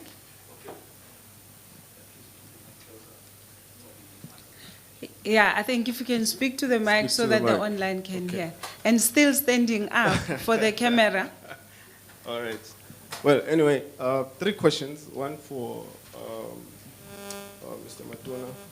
On your presentation, you said that there's 119 billion, 119.7 billion in terms of skills spent, but in terms of skills development, we're stuck. What's the reason? And for Kuben, well, if you remove the BE status as a disqualification criteria, I think to quote your terms, what do you replace it with? And for Tano, the question is barriers to entry, because you said there's high levels of concentration. How do you deal with that? Your name, please. Oh, it's just Dr. Ngozi. Thank you. The next one. It was you. Morning, everyone. Dambisa from the Southern African German Chamber of Commerce. I actually wanted to ask the question that was asked by Kuben back to the panel. So all 3 of you, just to get your perspective. You asked, why has the investment to GDP been so low in the past couple of years? We do these annual pulse checks with our companies, our German companies. And I must admit that the regulatory environment and transformation policies, of course, fall under that. It's quite low on the list. I mean, in our 2025 Business Outlook survey, we received that as the 8th pain point.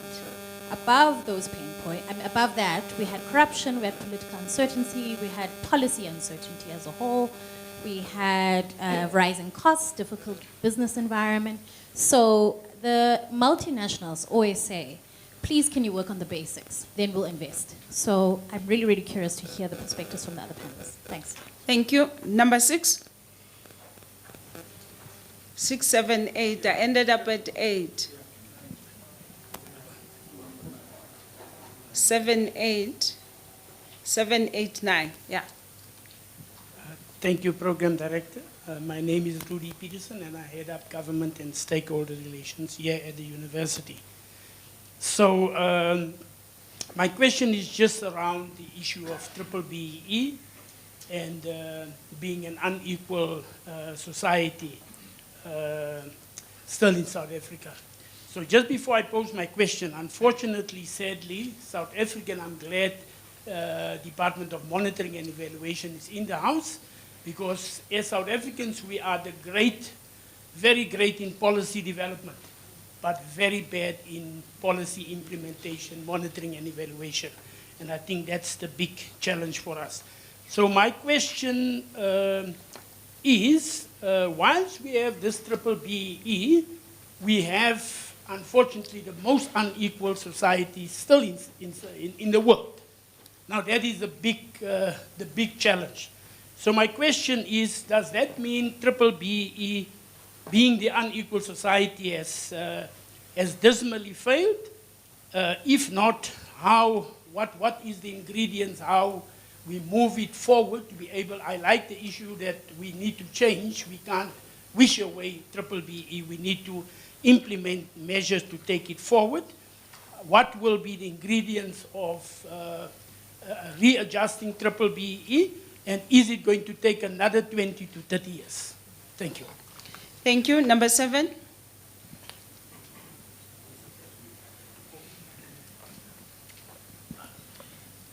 Sanibonani. Igama lami umlungisi wakwaMazibuko. I'm staying south of Johannesburg. I'm also a director of the company called Bolevich Trading. Chair, now I want to ask the issue ye development, particularly for my emerging SSME one. Tina si abantu abathuthukayo bama-business asafufusa sifunwa i-compliance. Currently, I'm owing the Department of Labor and ngiye kumashonisa. Umashonisa ufuna imali yakhe so that bengizobhadala ngithenjiswe i-contract. That contract, when I go to Department of Labor last week, because I had a time frame, only to find that the Department of Labor, they say they closed there. With the contract in me, the letter of intent. So part of these challenges which we are facing as emerging contractors, uhulumeni nalama red tape wakhe lana sine challenge serious. That's one. AS2, kuna this issue lena yama subcontracting. Remember when the project arrived on our township, we were given ama subcontractors. We were demanded that we must do a joint venture. See ama local. At the same time, the high rate of cost for our laborers, we must pay them. But the main contractors, Lana, no one is guaranteeing or looking at us to say, but you given this guy a contract on this nature, but you are not able to assist him in terms of labor cost. So those are the very serious challenges. So in my case, I'm going to request ukuthi sicela nisinike ama opportunities. Currently, I've got a letter here. Nkolota abantu. So please, sicela nisinike imsebenzi because ama companies wethu aya comply. Reakopa tswetswe deputy minister. Rekopa the opportunity rele batho ba qualificationing. I thank you. Thank you so much. Number 8, then lastly, number 9. There are questions that have been posted online. When I allow the panel to respond, if they can also touch on the online questions. Mpomusiman, I just wanted to raise a number of issues. I mean, in line with the issue of not throwing... Please raise your voice for the online team. In line with not throwing the baby with the bathwater. The one thing, there's a report that was done some years ago in terms, I think it was Ria Pierre's commission. It was looking at the DFIs that we have in the country and the duplication. And I think that, that report is quite critical, especially looking at the transformation fund. I do support it, but we also need to look at the impact or the problems that are there with the DFI, current DFIs, especially the duplication and the impact. Secondly, we keep on raising the issue of procurement and its impact in transformation. I think Commissioner spoke about it, and but we seem to have no measure. I don't see anywhere where we say these of the top 100 companies that are listed in the GAC, this is their procurement spend. This is the impact that they have in terms of transformation. And this is where the lack is. And I think just last point on Kuben's point of the pricing. I don't agree that we need to get rid of the, or we need to do away with maybe the exclusionary thing. But we need, what you are pointing out is, we need to be able to have that function where we collect market prices. I agree with you that there's maybe extortion and all those things and overpricing. But that can simply be made by people doing their jobs and actually collecting market information of prices rather than actually changing a law that protects black-owned companies. Thanks. Thank you. The last one.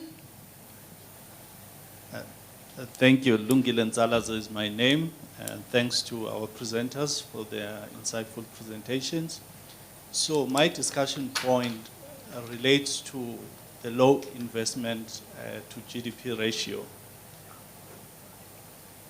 South Africa has a well-developed financial system and a stock exchange which allows access to global capital. Currently, we are sitting at about 55% of companies that are in the JSE that have a dual listing, which also means a huge dividend flow outside of the country, especially when things are going very well. My question is, what do you think are the effects of that if it is left unmonitored, the effects to investment to GDP ratio? Thank you. Thank you so much. I'm going to start with Commissioner Madonna. I'm going to give you 3 minutes responding to the questions and also doing your closing remarks. I know, Commissioner, 3 minutes for you is tough. I need to start with the next panel. Over to you, Commissioner. Okay, where do I start? Start at the top.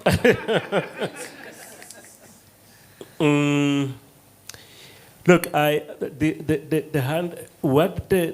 the impact of setting the 100% ownership target in the transformation fund rules, what that will do for fronting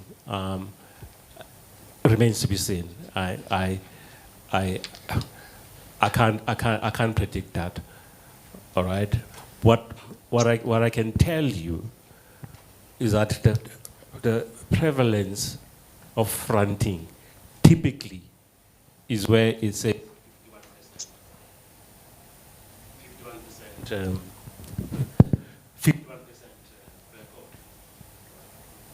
because the white partners in a transaction like that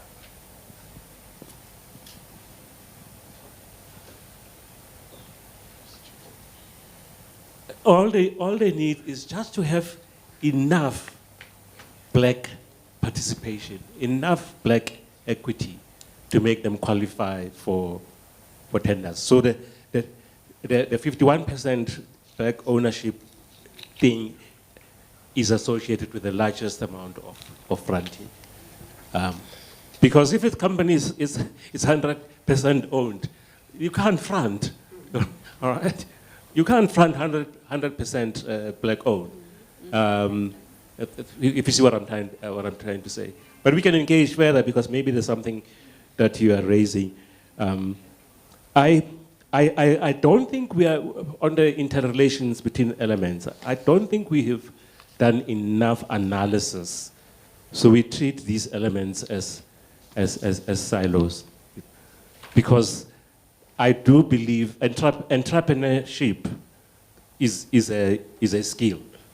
All right, it's a high skill, sophisticated skill enterprise, as it were. All right, so people have to be trained, but we don't rely on the skills element and the skills tool to support that. So you make a very important point. Or, for example, even look at board participation. To be a board member, you must be qualified. You don't just take somebody and put them in a board of a large, complex business. All right, you have to do corporate governance and that type of thing. So I think there are opportunities, to optimize the framework as it is, and I do like that. Somebody asked about why are we spending so much in skills for little return, because that's the problem statement. I mean, if you look at those massive resources, part of it is fake skills. There's of course we know of the problem of our SETA, the country's skills system. That's another big horror that we must deal with. Absolutely, we've seen it's attracted all the wrong things about a system that had very good objectives around it, and so we must do a review, fundamental restructure of our skills as a system, and ensure that the skills element actually delivers real, proper, quality skills. We are told there's fronting, so companies sometimes front one trainee.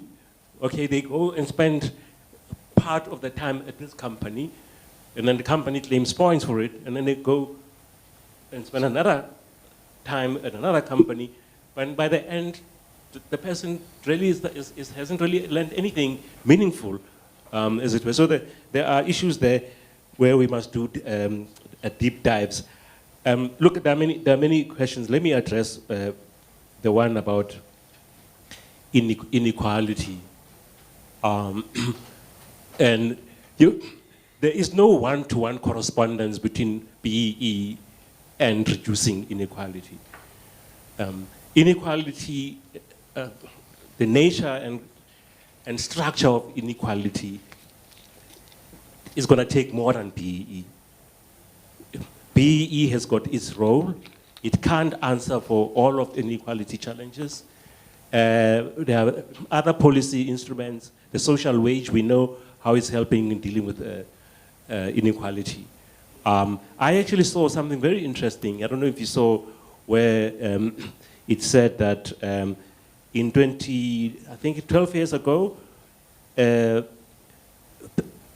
people who were earning 75,000 per annum. White people who were earning 75,000 per month, 75,000 per month were 41%. And 12 years later, that statistic was flipped. And the point being that BEE is helping to change the income landscape in South Africa. But again, it's only a small area. We need, part of the research agenda, Prof, must be to actually take this issue around BEE and inequality and its contribution. I think any suggestion that it has not contributed to reducing inequality or even exacerbated it is I don't think it can test scrutiny as it were. Of course, there might be within the black community, definitely. The black middle class, the growth of the black middle class means that within black people, all right, unless you bring everybody else, you're likely to have,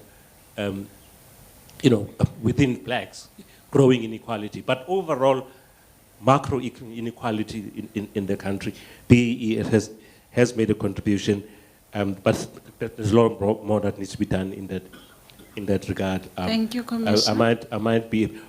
I think the township economy, BEE and the township economy is another subject matter that needs to be addressed.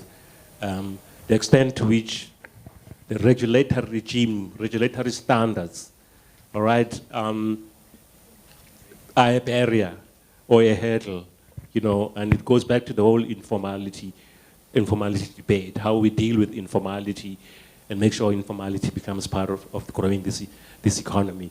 I do think that that again is another subject that needs analysis and research, which we really don't have. Yeah. Thanks, Commissioner. Luckily, we do have the DFI's panel, the last one for the day. So I think they will touch on that, including access to market. Prof. Villagas. Sure. I'll be very brief, Chair. I mean, I'll touch on only some of the questions. And I think, Dr. Nkosi, you raised an important point, really, is that, right, so barriers to entry matter. How do we deal with them?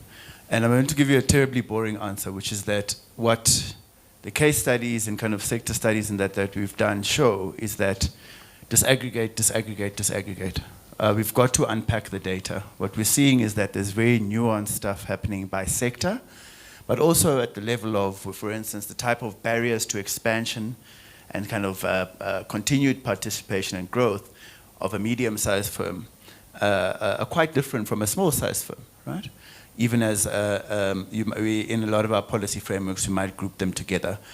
This question of working out, and this is again disaggregation, working out where the catalytic entry points by way of routes to market, I think is also quite important. For instance, and I'll use retail again, our supermarkets and retail kind of layer, right, which is concentrated but relatively dynamic, is where South Africans shop. But it's also where all of those manufactured goods, including by black-owned firms, ultimately by and large land. Or let me not say all, but if it's food products, it's got to end up in a supermarket, right? But we've not done a deal. And this is maybe a political economy question. where are the kind of sector-specific interventions, and we've argued for this by way of a supermarket code of conduct many years ago, but it didn't land, was to say, is it possible to arrange and do a kind of mutually beneficial deal around that sector? Because we know, and the evidence shows, is that if you can get them on the shelf, you will have an entire value chain, right, starting to build and flow through, right? Otherwise, it ain't a start. So it depends by sector, certainly. And of course, we've written quite a bit also around the DFI space, right? And ultimately, the long story short there is the terms on which we fund are not helpful, right? And we've argued extensively and even tried to design around this, because I think the evidence helps us design better, around patient capital, the time it takes to actually build an effective competing firm, particularly in the kind of economic context we have, is far greater, although not impossibly great or large, compared to the terms on which we're prepared to fund these firms, right? Which is why the black industrialist story was quite interesting.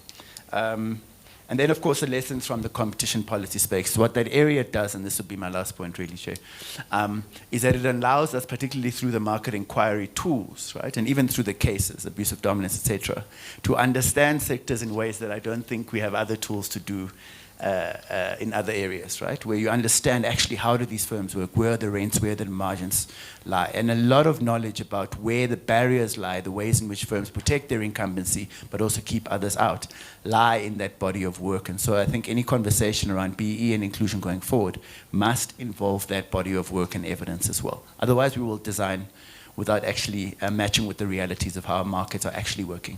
Thank you. Thank you so much. Kuben? Thank you, Chair. Just a couple of points. I don't have the time to go through all the questions. Just the first point on the survey that asks people, business people, what the obstacles to investment are, is always in some ways going to give you the wrong answer, right? Because those people have already invested. It's like if there's a town of 1,000 people, and 10 people a day go to the beach, and I want to know, why do people go to the beach? So I go to the beach and I ask those 10 people, what are the obstacles of going to the beach? I'm going to get a wrong answer, all right? Look at the stats, look at the facts, compare us to almost any emerging market in the world. Why do we attract so little investment, and in particular so little FTI? Right? I mean, the numbers are there. Nobody's going to the beach, right? Going to ask the people who are at the beach what the obstacles are, you're going to get the wrong answer. And the second point I want to make is a more general point. I used to be the CEO of the Prudential Authority, which regulates the banks. So I want to make a general point about regulation.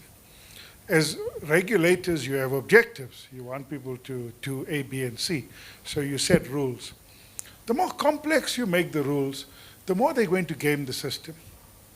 That doesn't mean that your objectives are not valid or that your objectives are not correct.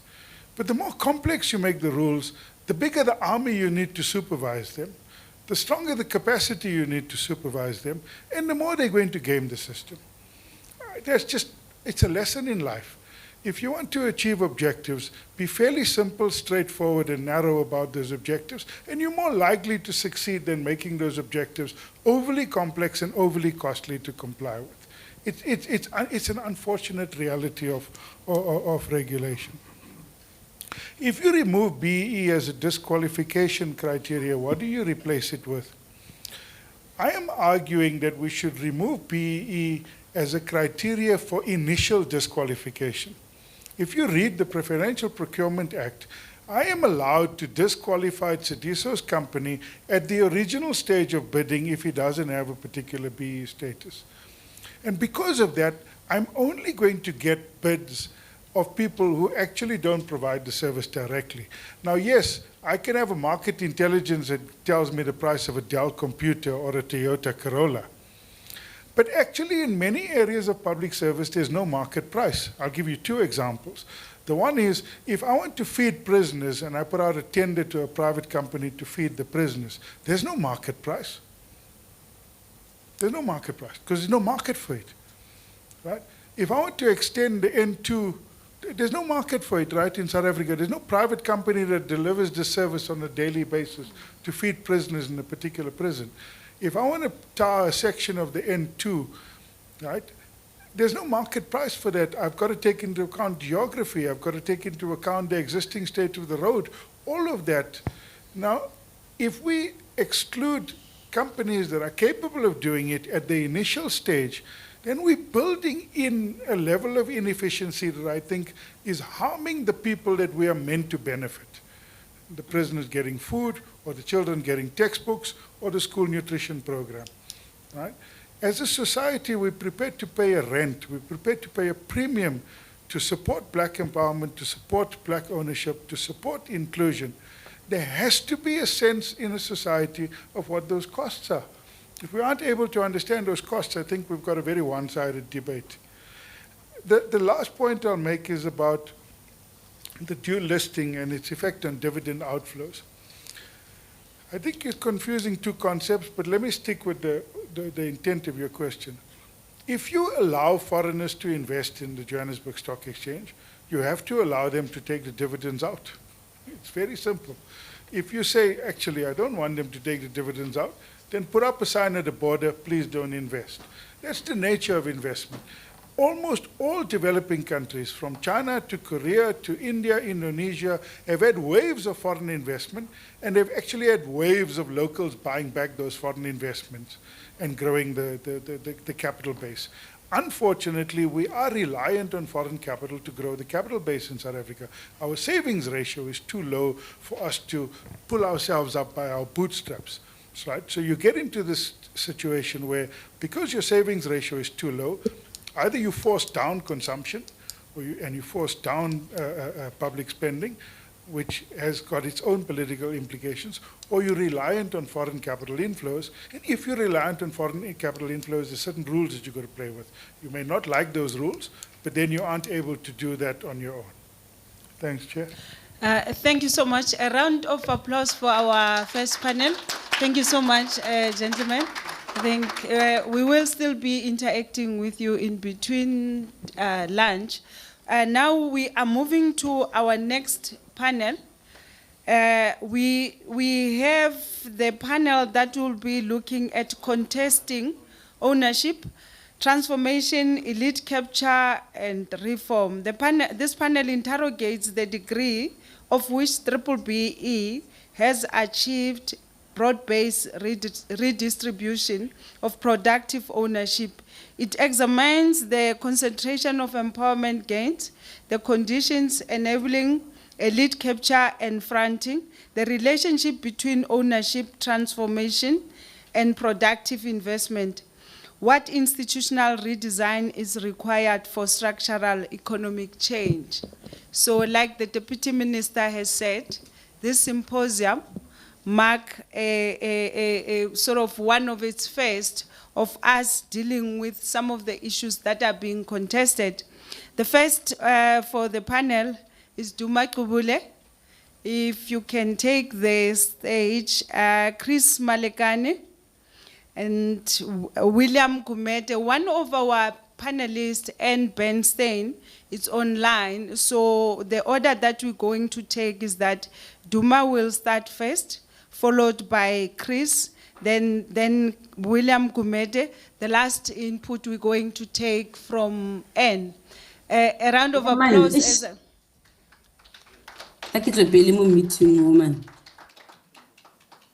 Okay, a round of applause for our panel. I'm going to give you each 10 minutes. I've given the previous panel enough time, so it means we've got about 40 minutes to do everything, and then the next 20 minutes we take questions. Over to you. So they got 15 minutes each. Thank you. Can you put the presentation up? I just want to go straight into it, yeah. Yeah. Hi. So, how do I operate this thing? So,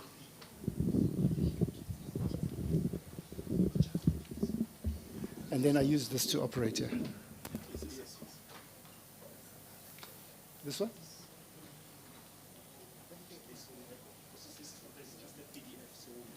You keep doing it for me. Thank you so much for inviting me to this, amazing symposium. Let's move up.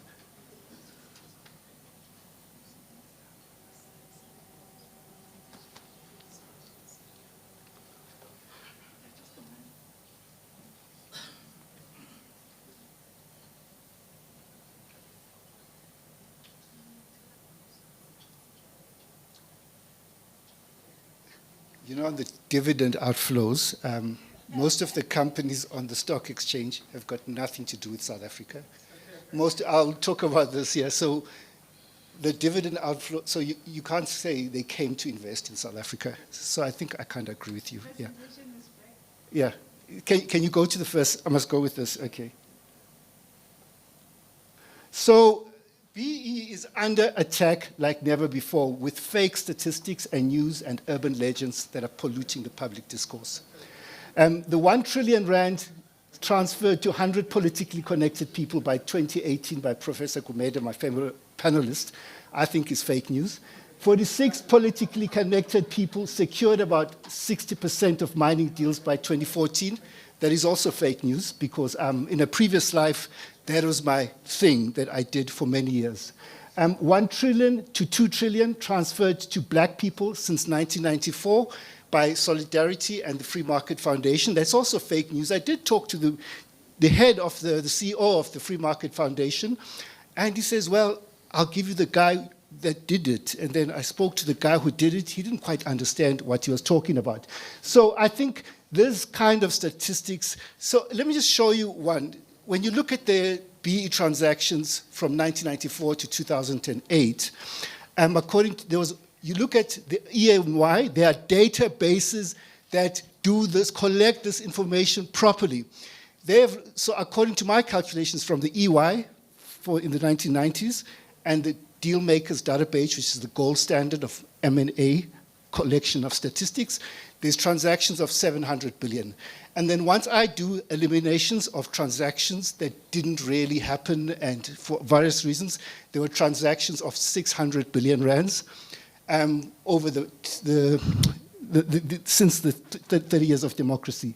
Debates about transformation are toxic and polarized, mostly around racial lines. Court cases and threats of litigation to challenge any attempt to strengthen transformation policies. The DA and the extreme right is emboldened by becoming part of this government of neoliberal unity and the election of Donald Trump with financial support from Elon Musk. The proliferation of these right-wing publications, you know, Pumzile van Dam brought my attention to all these right-wing publications that transmit this fake news, and also the proliferation of social media.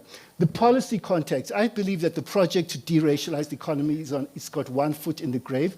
The reporting on ownership has lost all credibility because of fatal policy design errors, political compromises made by the government during the development of the BEE codes, the decision to cave into powerful companies in mining and finance during the development of the sector codes. Once empowered, always empowered, makes a mockery of transformation.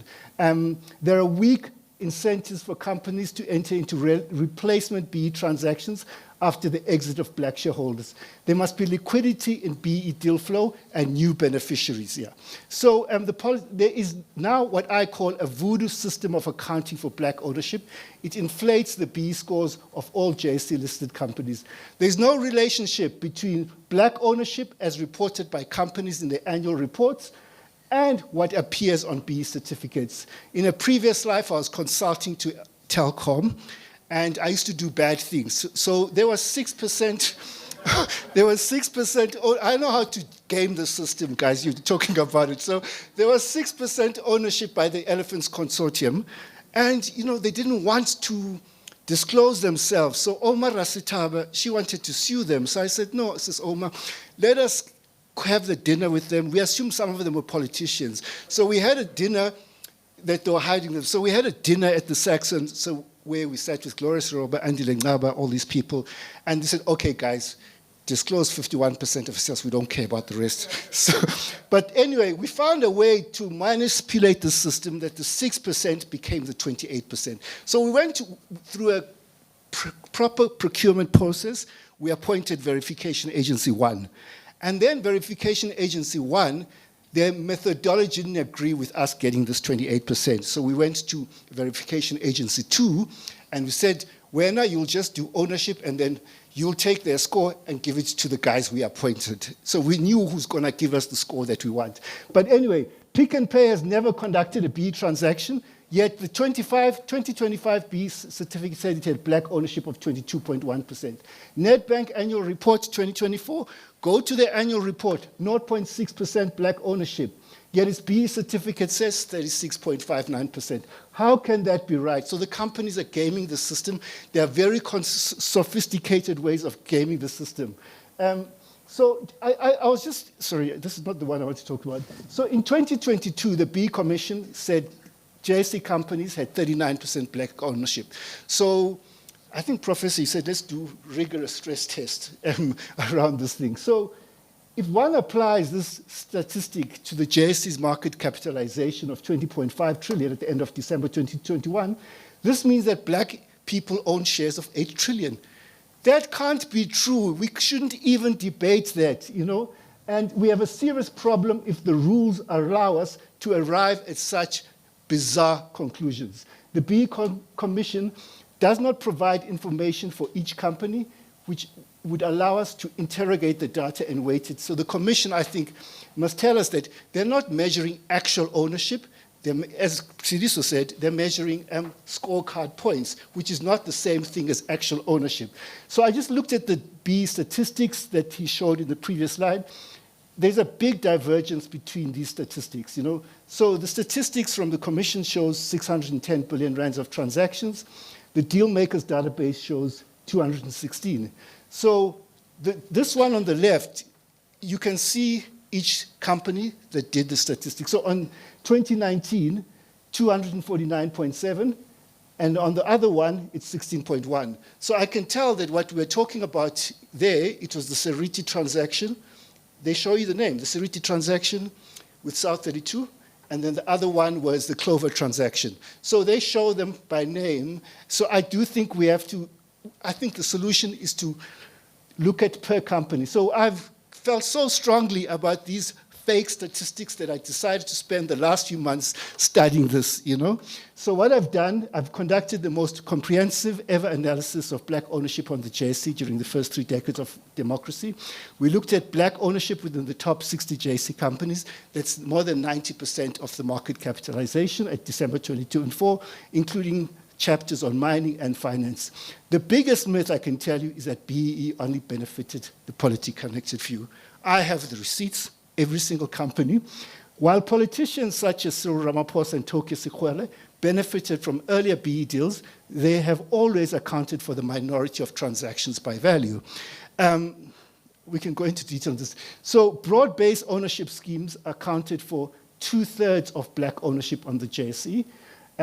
For example, Royal Bafokeng Holdings, a community company that which had a net asset value of 56 billion in 2024, 14 employee share ownership schemes worth 40.7 billion, public retail schemes such as Putuma Nati, which had 74,000 shareholders in March 2025 and has paid dividends of 19.6 billion since inception in 2006. There are many such community ownership. There's someone from Kumba here. The community trust is worth 10 billion rands at the moment, and it has provided a lot of things. So anyway, so now black ownership. Now, we must look at it per company. All these statistics that you see in the media, they don't look at it per company. So I want you to say, this is an excerpt from our report. First Rand, 7.5%. I was there 2 weeks ago.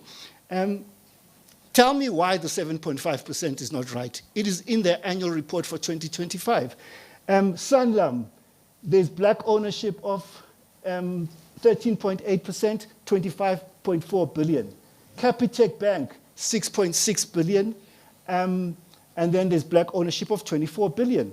Until we talk about, we drill down at the level of the companies, we're talking about past each other. So I do that for each of the 60 companies, and I come to a number. So, and then the value of, this is the issue that you were talking about, the dividends. So you look at, you flip the JSE market cap, and you look at the value of South African assets. So because BEE applies to South African assets. So Capitec Bank becomes number 1. I think before you flip, I think BHP and Process are number 1 and 2. So you flip it and you look at only at South African. First Rand, Anglo-American, 32.5%, ShopRite Holdings. So I explain how I come to exclude non-South African assets using a methodology that companies use in their own annual report. And the thing that you will find is that 80% of the assets of JSE-listed companies have got nothing to do with the South African economy. So that was a shocking statistic to find. So then you must discount that 80% from the market cap, I think I was about 20 trillion, and you come to the value of South African assets, which is about 3.7%. So now these are the broad-based ownership schemes on the JSE. Royal Bafokeng is number 1 with 36.5. First Rand BE Partners number 2 with 20.9. ABSA CSI Trust. And you must remember these numbers, this is gross ownership before debt in most cases. So Royal Bafokeng is unencumbered. First Rand BE Partners is unencumbered, and so forth and so forth. So I also do for fun the best BE transactions of all time, and I come to certain conclusions around that. So that's basically what I'm saying, is that if we are serious about this thing of black economic empowerment and ownership, we have to measure what is actually existing, what the company says in its annual report, not this manga of B certificates, because I worked with these B certificates and the ownership, and I know how to manipulate the numbers, yeah.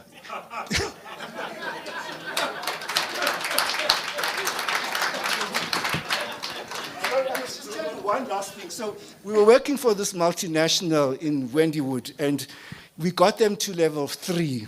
And then in the canteen, there's no black people. And then the black people come to us in the canteen and say, how did you guys get them to level 3? You were cheating. Yeah. I think, Commissioner, you must apply your power. You must apply your power. There, he just confessed. Okay. Our next speaker is Chris Malekani.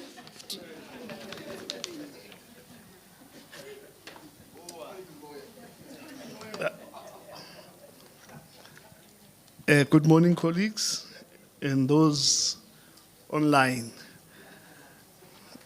My approach is a bit different because I'm of the view that we need to take a step back.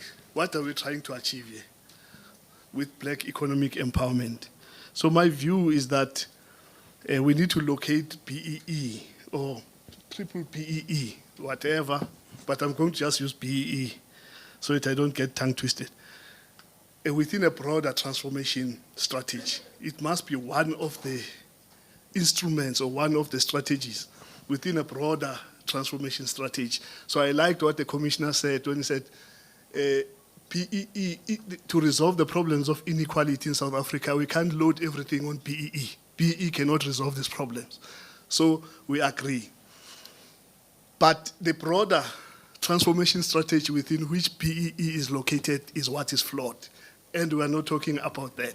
That is where the problem is, because that's where the economy is. It pains me to see more than 95% of the population like crying and coming with strategies and numbers on how to get into structures that are controlled by 5% of the population. I think we need to take a step back and resolve this problem. So I'm going to start with some historical perspectives on national liberation and BEE and the economic basis of BEE and the effects of BEE on the economy, because I was asked to provide some literature review on what has been found to be the effects of BEE on the economy, and BEE and effects on FDI. And a note on some empirical analysis of the effects of BEE. How can we measure the effects of BEE going forward? What methodologies should we adopt? And what I consider to be key features of a progressive policy for a transformed private sector. That transformation strategy that I was talking about. So, one of the problems that we have is that we tend to forget where we come from as black people in this country.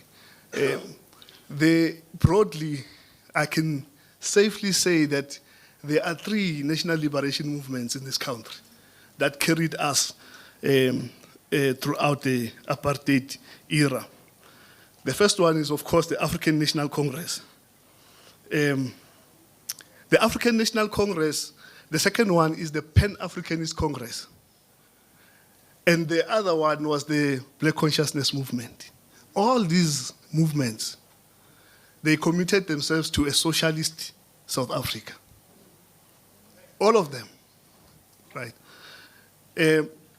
Sobukwe in 1959 was the first one actually to explicitly state that they stand for an Africanist socialist democracy. That was the perspective of the PAC. The ANC was also very clear. In 1969, it said, talking about the existence of the working class in South Africa, it said the doubly oppressed and doubly exploited working class constitutes a distinct and reinforcing layer of our liberation and socialism. That is the ANC. Steve Biko, in 1977, before he was assassinated, said, "We believe it is a duty of the vanguard political movement which brings change to educate people's outlook in the same way that blacks have never lived in a socialist economic system. They've got to learn to live in one." So what happened? Why did we abandon this socialist perspective? When you look at the ANC, it also said the economic needs of the oppressed people cannot be effectively tackled unless the basic wealth and the basic resources are at the disposal of the people as a whole and are not manipulated by sections or individuals, be they white or black. So we cannot resolve, according to the ANC, the problems that are confronting black people in South Africa unless the basic wealth is transferred to the ownership of the people as a whole and are not manipulated by what? Sections of individuals, be they white or black. Black. It was clear, right? Then Steve Biko believed in the same thing. He said it's inconceivable that you'll have a free South Africa without some elements of socialism. And then he called for a need to combine both systems, the capitalist system and the socialist system. They need to be combined in a judicious manner, and he says, but in that combination, private enterprise will be highly diminished. Rick Turner, who lived alongside Steve Biko, they were both intellectuals, contemporaries, said that it is highly likely that a future South Africa will be socialist. A black government will be a socialist government. That's what Rick Turner said. So today, we believe that we can resolve the problems of the country outside of that framework, historical framework. And I don't believe that. I believe that what these leaders of the National Liberation Movement, these movements, have said is correct. It's not the failure of BEE that we're confronting. It's a failure of the framework, transformation framework, broader transformation framework within which BEE is located. That's where the problem is. So the BEE policy did not emerge from within the National Liberation Movement. It was hatched from outside in the late 1980s, precisely to weaken the hegemony of the socialist perspective amongst black people. And I'll talk about this in detail. Now, what is the economic basis? There are interests involved. There's white capital. I know the former president, Thabo Mbeki, said, hey, there's no such a thing. There is such a thing. Just as much as you can talk about British capital, Japanese capital, you can talk about white capital. So, what are the interests of white capital? Sustenance of colonial property relations, white supremacy, maintenance of access to state contracts, continuance of policy capture, access to the African continent. But white capital was threatened not just by the socialist perspective from the working class in particular, but also by black capital. Because the perception was that black capital was going to use black nationalism as an ideological framework to seize state power and therefore to transform the economy in its own interest. So what we have here, just to cut this part short, is that the force behind BEE is not black capital, it is white capital. It's white capital that empowers. It's white capital that chooses who to empower, who to partner with, who to choose to sit on the boards, etc., etc. So when we talk about the concentration of black economic empowerment deals in the 90s, yes, in the 2000s, around politically collected elites, it's true. We know this, right? There's a paper by Achemoglu and others written in 2007. There's a figure there in the appendix, figure 0. So there's a network of BEE deals, BEE connections in that paper. All of them are pointing at ANC-aligned politicians. So there's no doubt, there's empirical evidence that BEE has been concentrated around ANC-aligned political,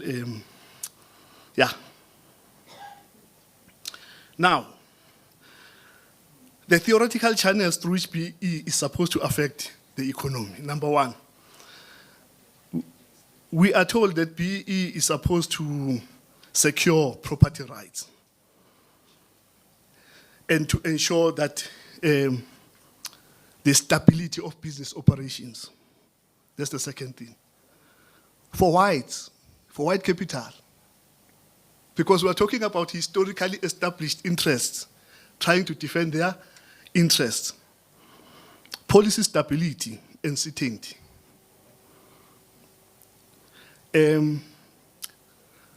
So in my view, BEE is not meant really from the standpoint of white capital, it's not meant to increase growth, investment. It's supposed to just ensure that there's no disturbance to the pattern of accumulation of white capital. That's it. Yeah. BEE was meant to actually ensure that the politics do not interfere with the accumulation strategy of white capital. And as long as BEE is tied to politically connected elites who have confidence of the masses, who are then able to divert the masses from the socialist perspective, it's good for white capital. BEE can continue. And there's a reason now, in my view, why the need for BEE has fallen away. Number one, the ANC has abandoned the socialist perspective. That's victory number one. Number two, the ANC is now less than 50%. It's no longer a threat. And the political analysts have already laid out the political trajectory of the ANC. So there's no need to buy black politicians to defend your property. So it's no longer necessary. It's as simple as that, right? It's as simple as that. So you see this with the fragmentation of also the working class organizations, the trade unions. They're fragmented. You know, look at the National Liberation Movement. Where is the PAC today? The ANC is fragmenting. The Black Consciousness Movement is no longer. It's like, yeah, it's dead. So, and when you look at the ideological orientation of the mass of South Africans, particularly the working class, it's capitalist now. Yeah, there's no socialism, no socialist thinking. So ideologically, the national consciousness of the country has shifted away from the threat to white capital. So you don't need BEE. Get rid of it. The black working class is actually voting for the TA, right? Yeah, it's voting for the TA. That shows that there's no need for BEE. Now, I'm going to now quickly move to, how many?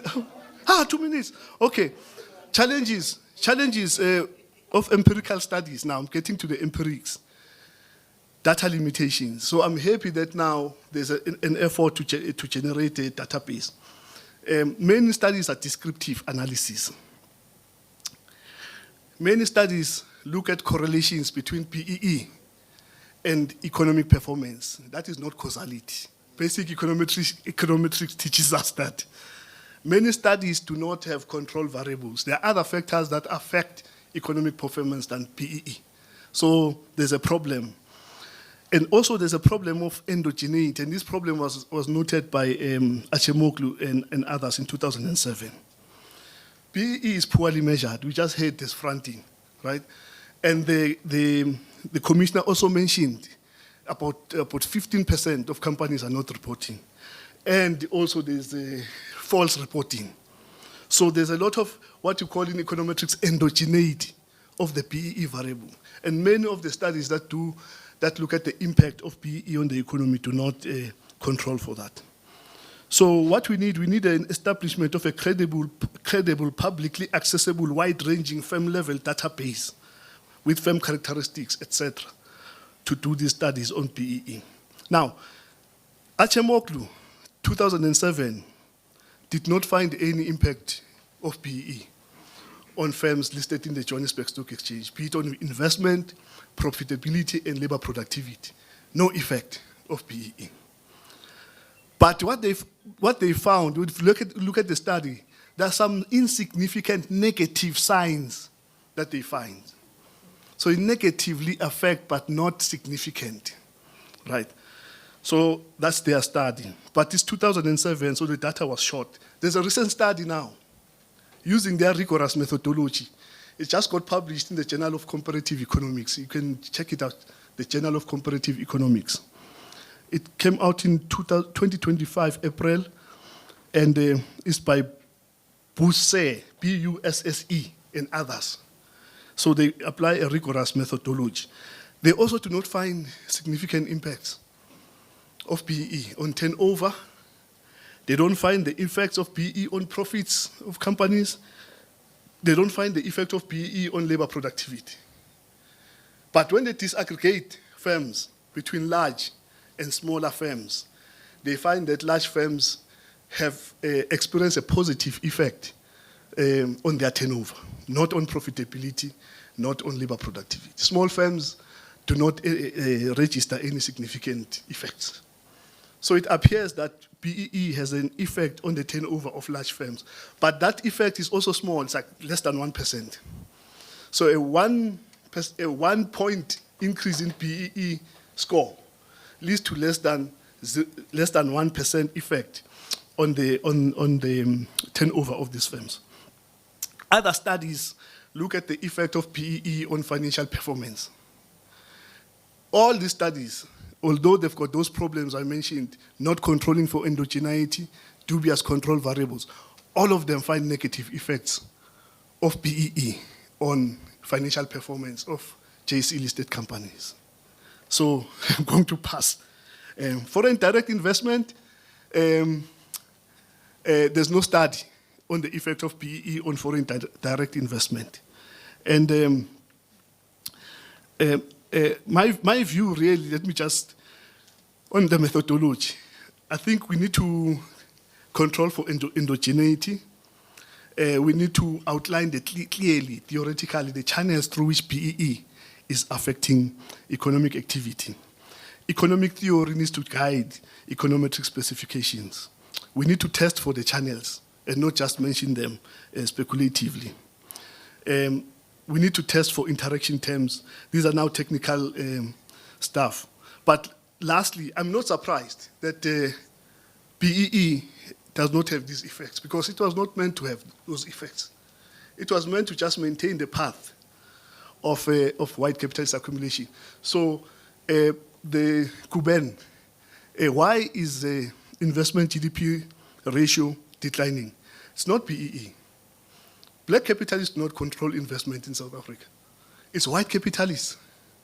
They must answer the question. And they can't turn around and say it's BEE. They are the ones that designed it, right? But my view is that we need to go back, redraw our steps, and then look at BEE in a more radical economic transformation framework. Thank you.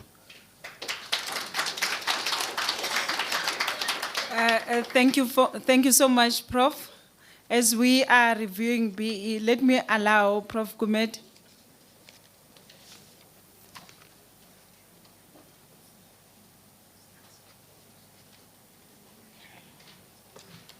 Thank you. Thank you for inviting me. I'm very happy to be here.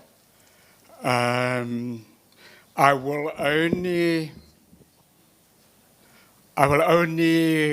repeat one fake statistic. Okay.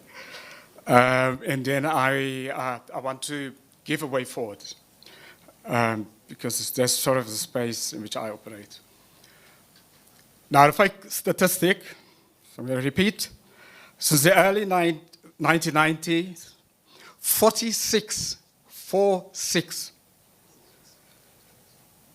people secured 60% of all the BEE deals in mining. Can you repeat it? Since the early 1990s, 46 largely politically connected people secured 60% of all of the BEE deals. This research, Chamber of Mines. Now, if the Chamber of Mines is a fake institution, I'm very interested to hear that. Who did the research? A bank and one of the leading audit firms in the country. Now, let me give my view definitions. What is BEE? There are 4 forms of BEE. One is the private sector. Transfer of shares to blacks in the private sector, okay, is those 46 in the mining, they got 60% of the deals, okay, private sector, right? Second part of BEE is the public sector, public procurement. Now, if you look at the treasury stats, fake stats, 1 trillion annually is a public procurement budget the last couple of years, right? I'm going to repeat. The public procurement budget, according to the Treasury, is 1 trillion annually. Can I repeat that? Now, how much of that goes to BEE? Since 2000, there are laws that says if you want to engage with the state, you have to have some kind of BEE participation or involvement. Let me go back. 1 trillion, the annual procurement budget. And of that budget, annually, has to go to BEE. Okay? This is the public sector. It is under a commission. Can I quote it word by word on public procurement?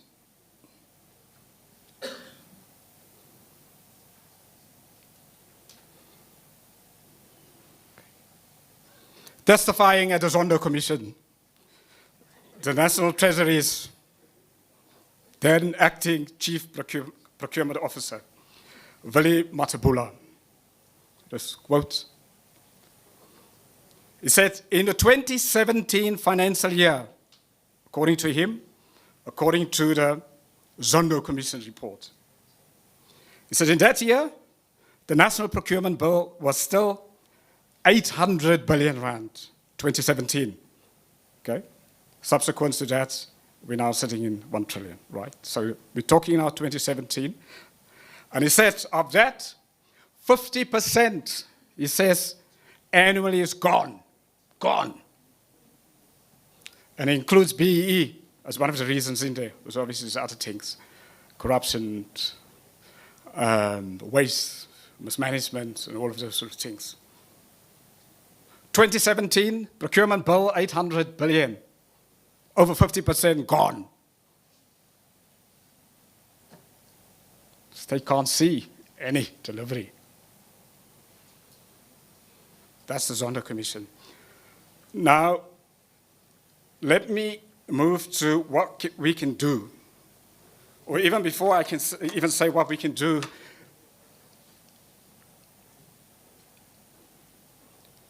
we obviously need transformation.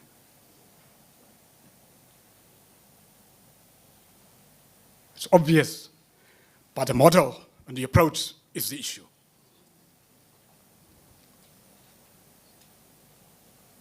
Right? But there's another issue now, and I think it was just raised. Our politics has changed. I mean, people are debating BEE as if the ANC is the majority party here. It's gone, and it's, you know, the ANC is not coming back. There's a new context here. And in a new context, we have to really look. The politics are gone. The politics does not allow the space to talk about BEE in the old ways. It doesn't allow that. It is now a negotiation process on every policy. And that's the new reality. And we may, in 2029, actually may even have a coalition that excludes the ANC. We may. We don't know. We may. So we've got a deadlock on BEE. There's a couple of critical policies right now that there's an impasse, a deadlock. You know, in that deadlock, to try to dig down on the old way on any of those policies is not going to move.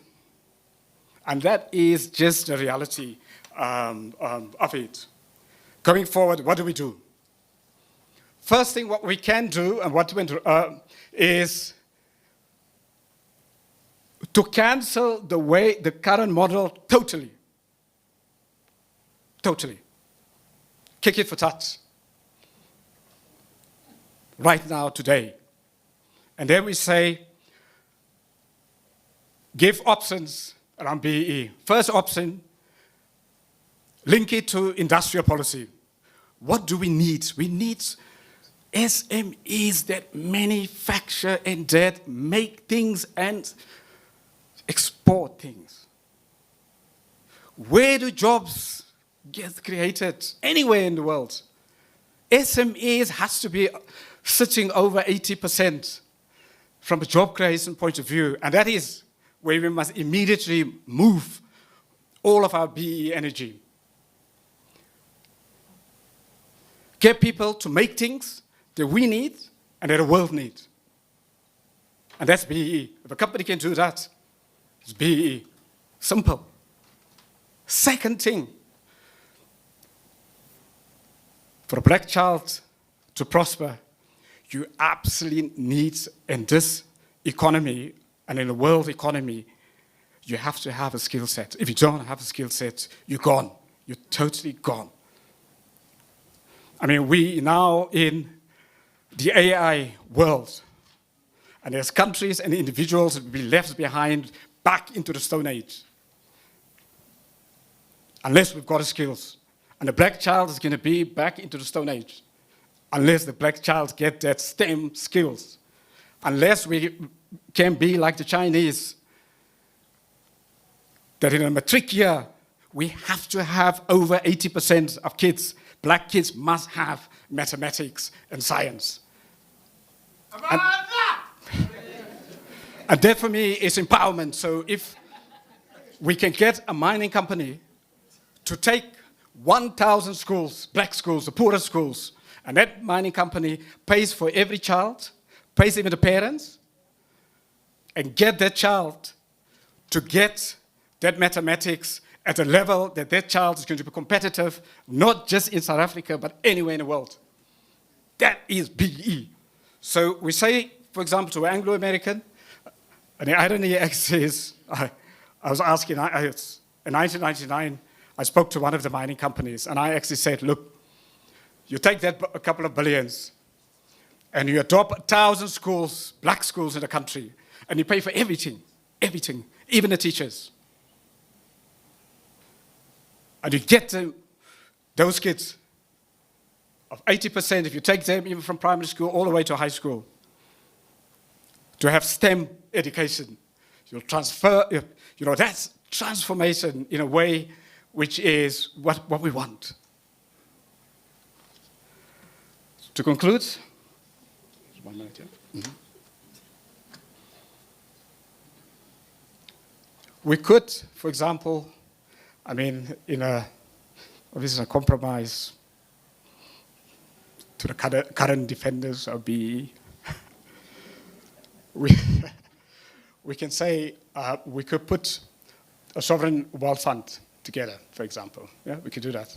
And then, and this is not a fund in the state.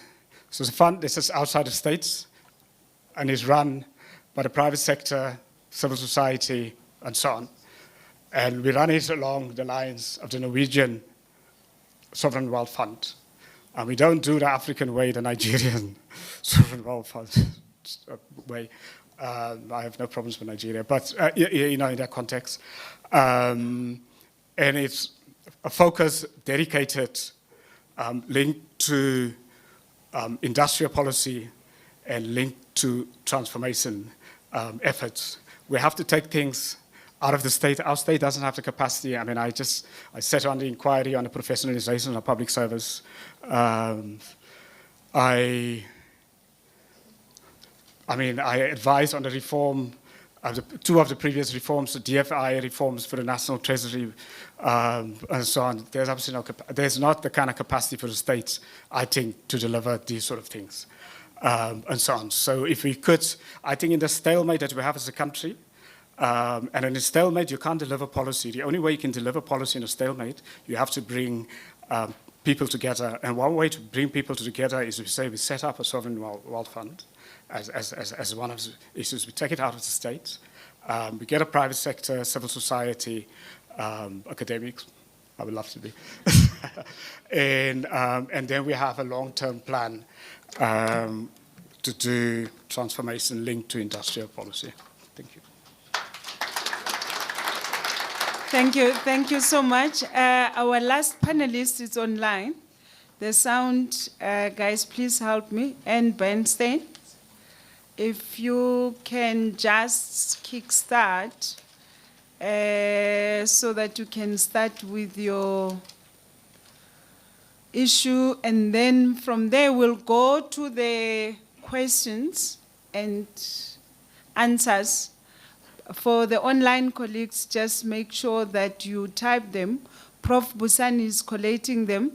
We have brought the next panel before lunch, so immediately after the Q&A of this session, we'll do the last panel, so that then we use the last part to just get the team to respond to the issues that were not responded to, but also to allow that we use lunchtime to get to the issues that we could not get all of them.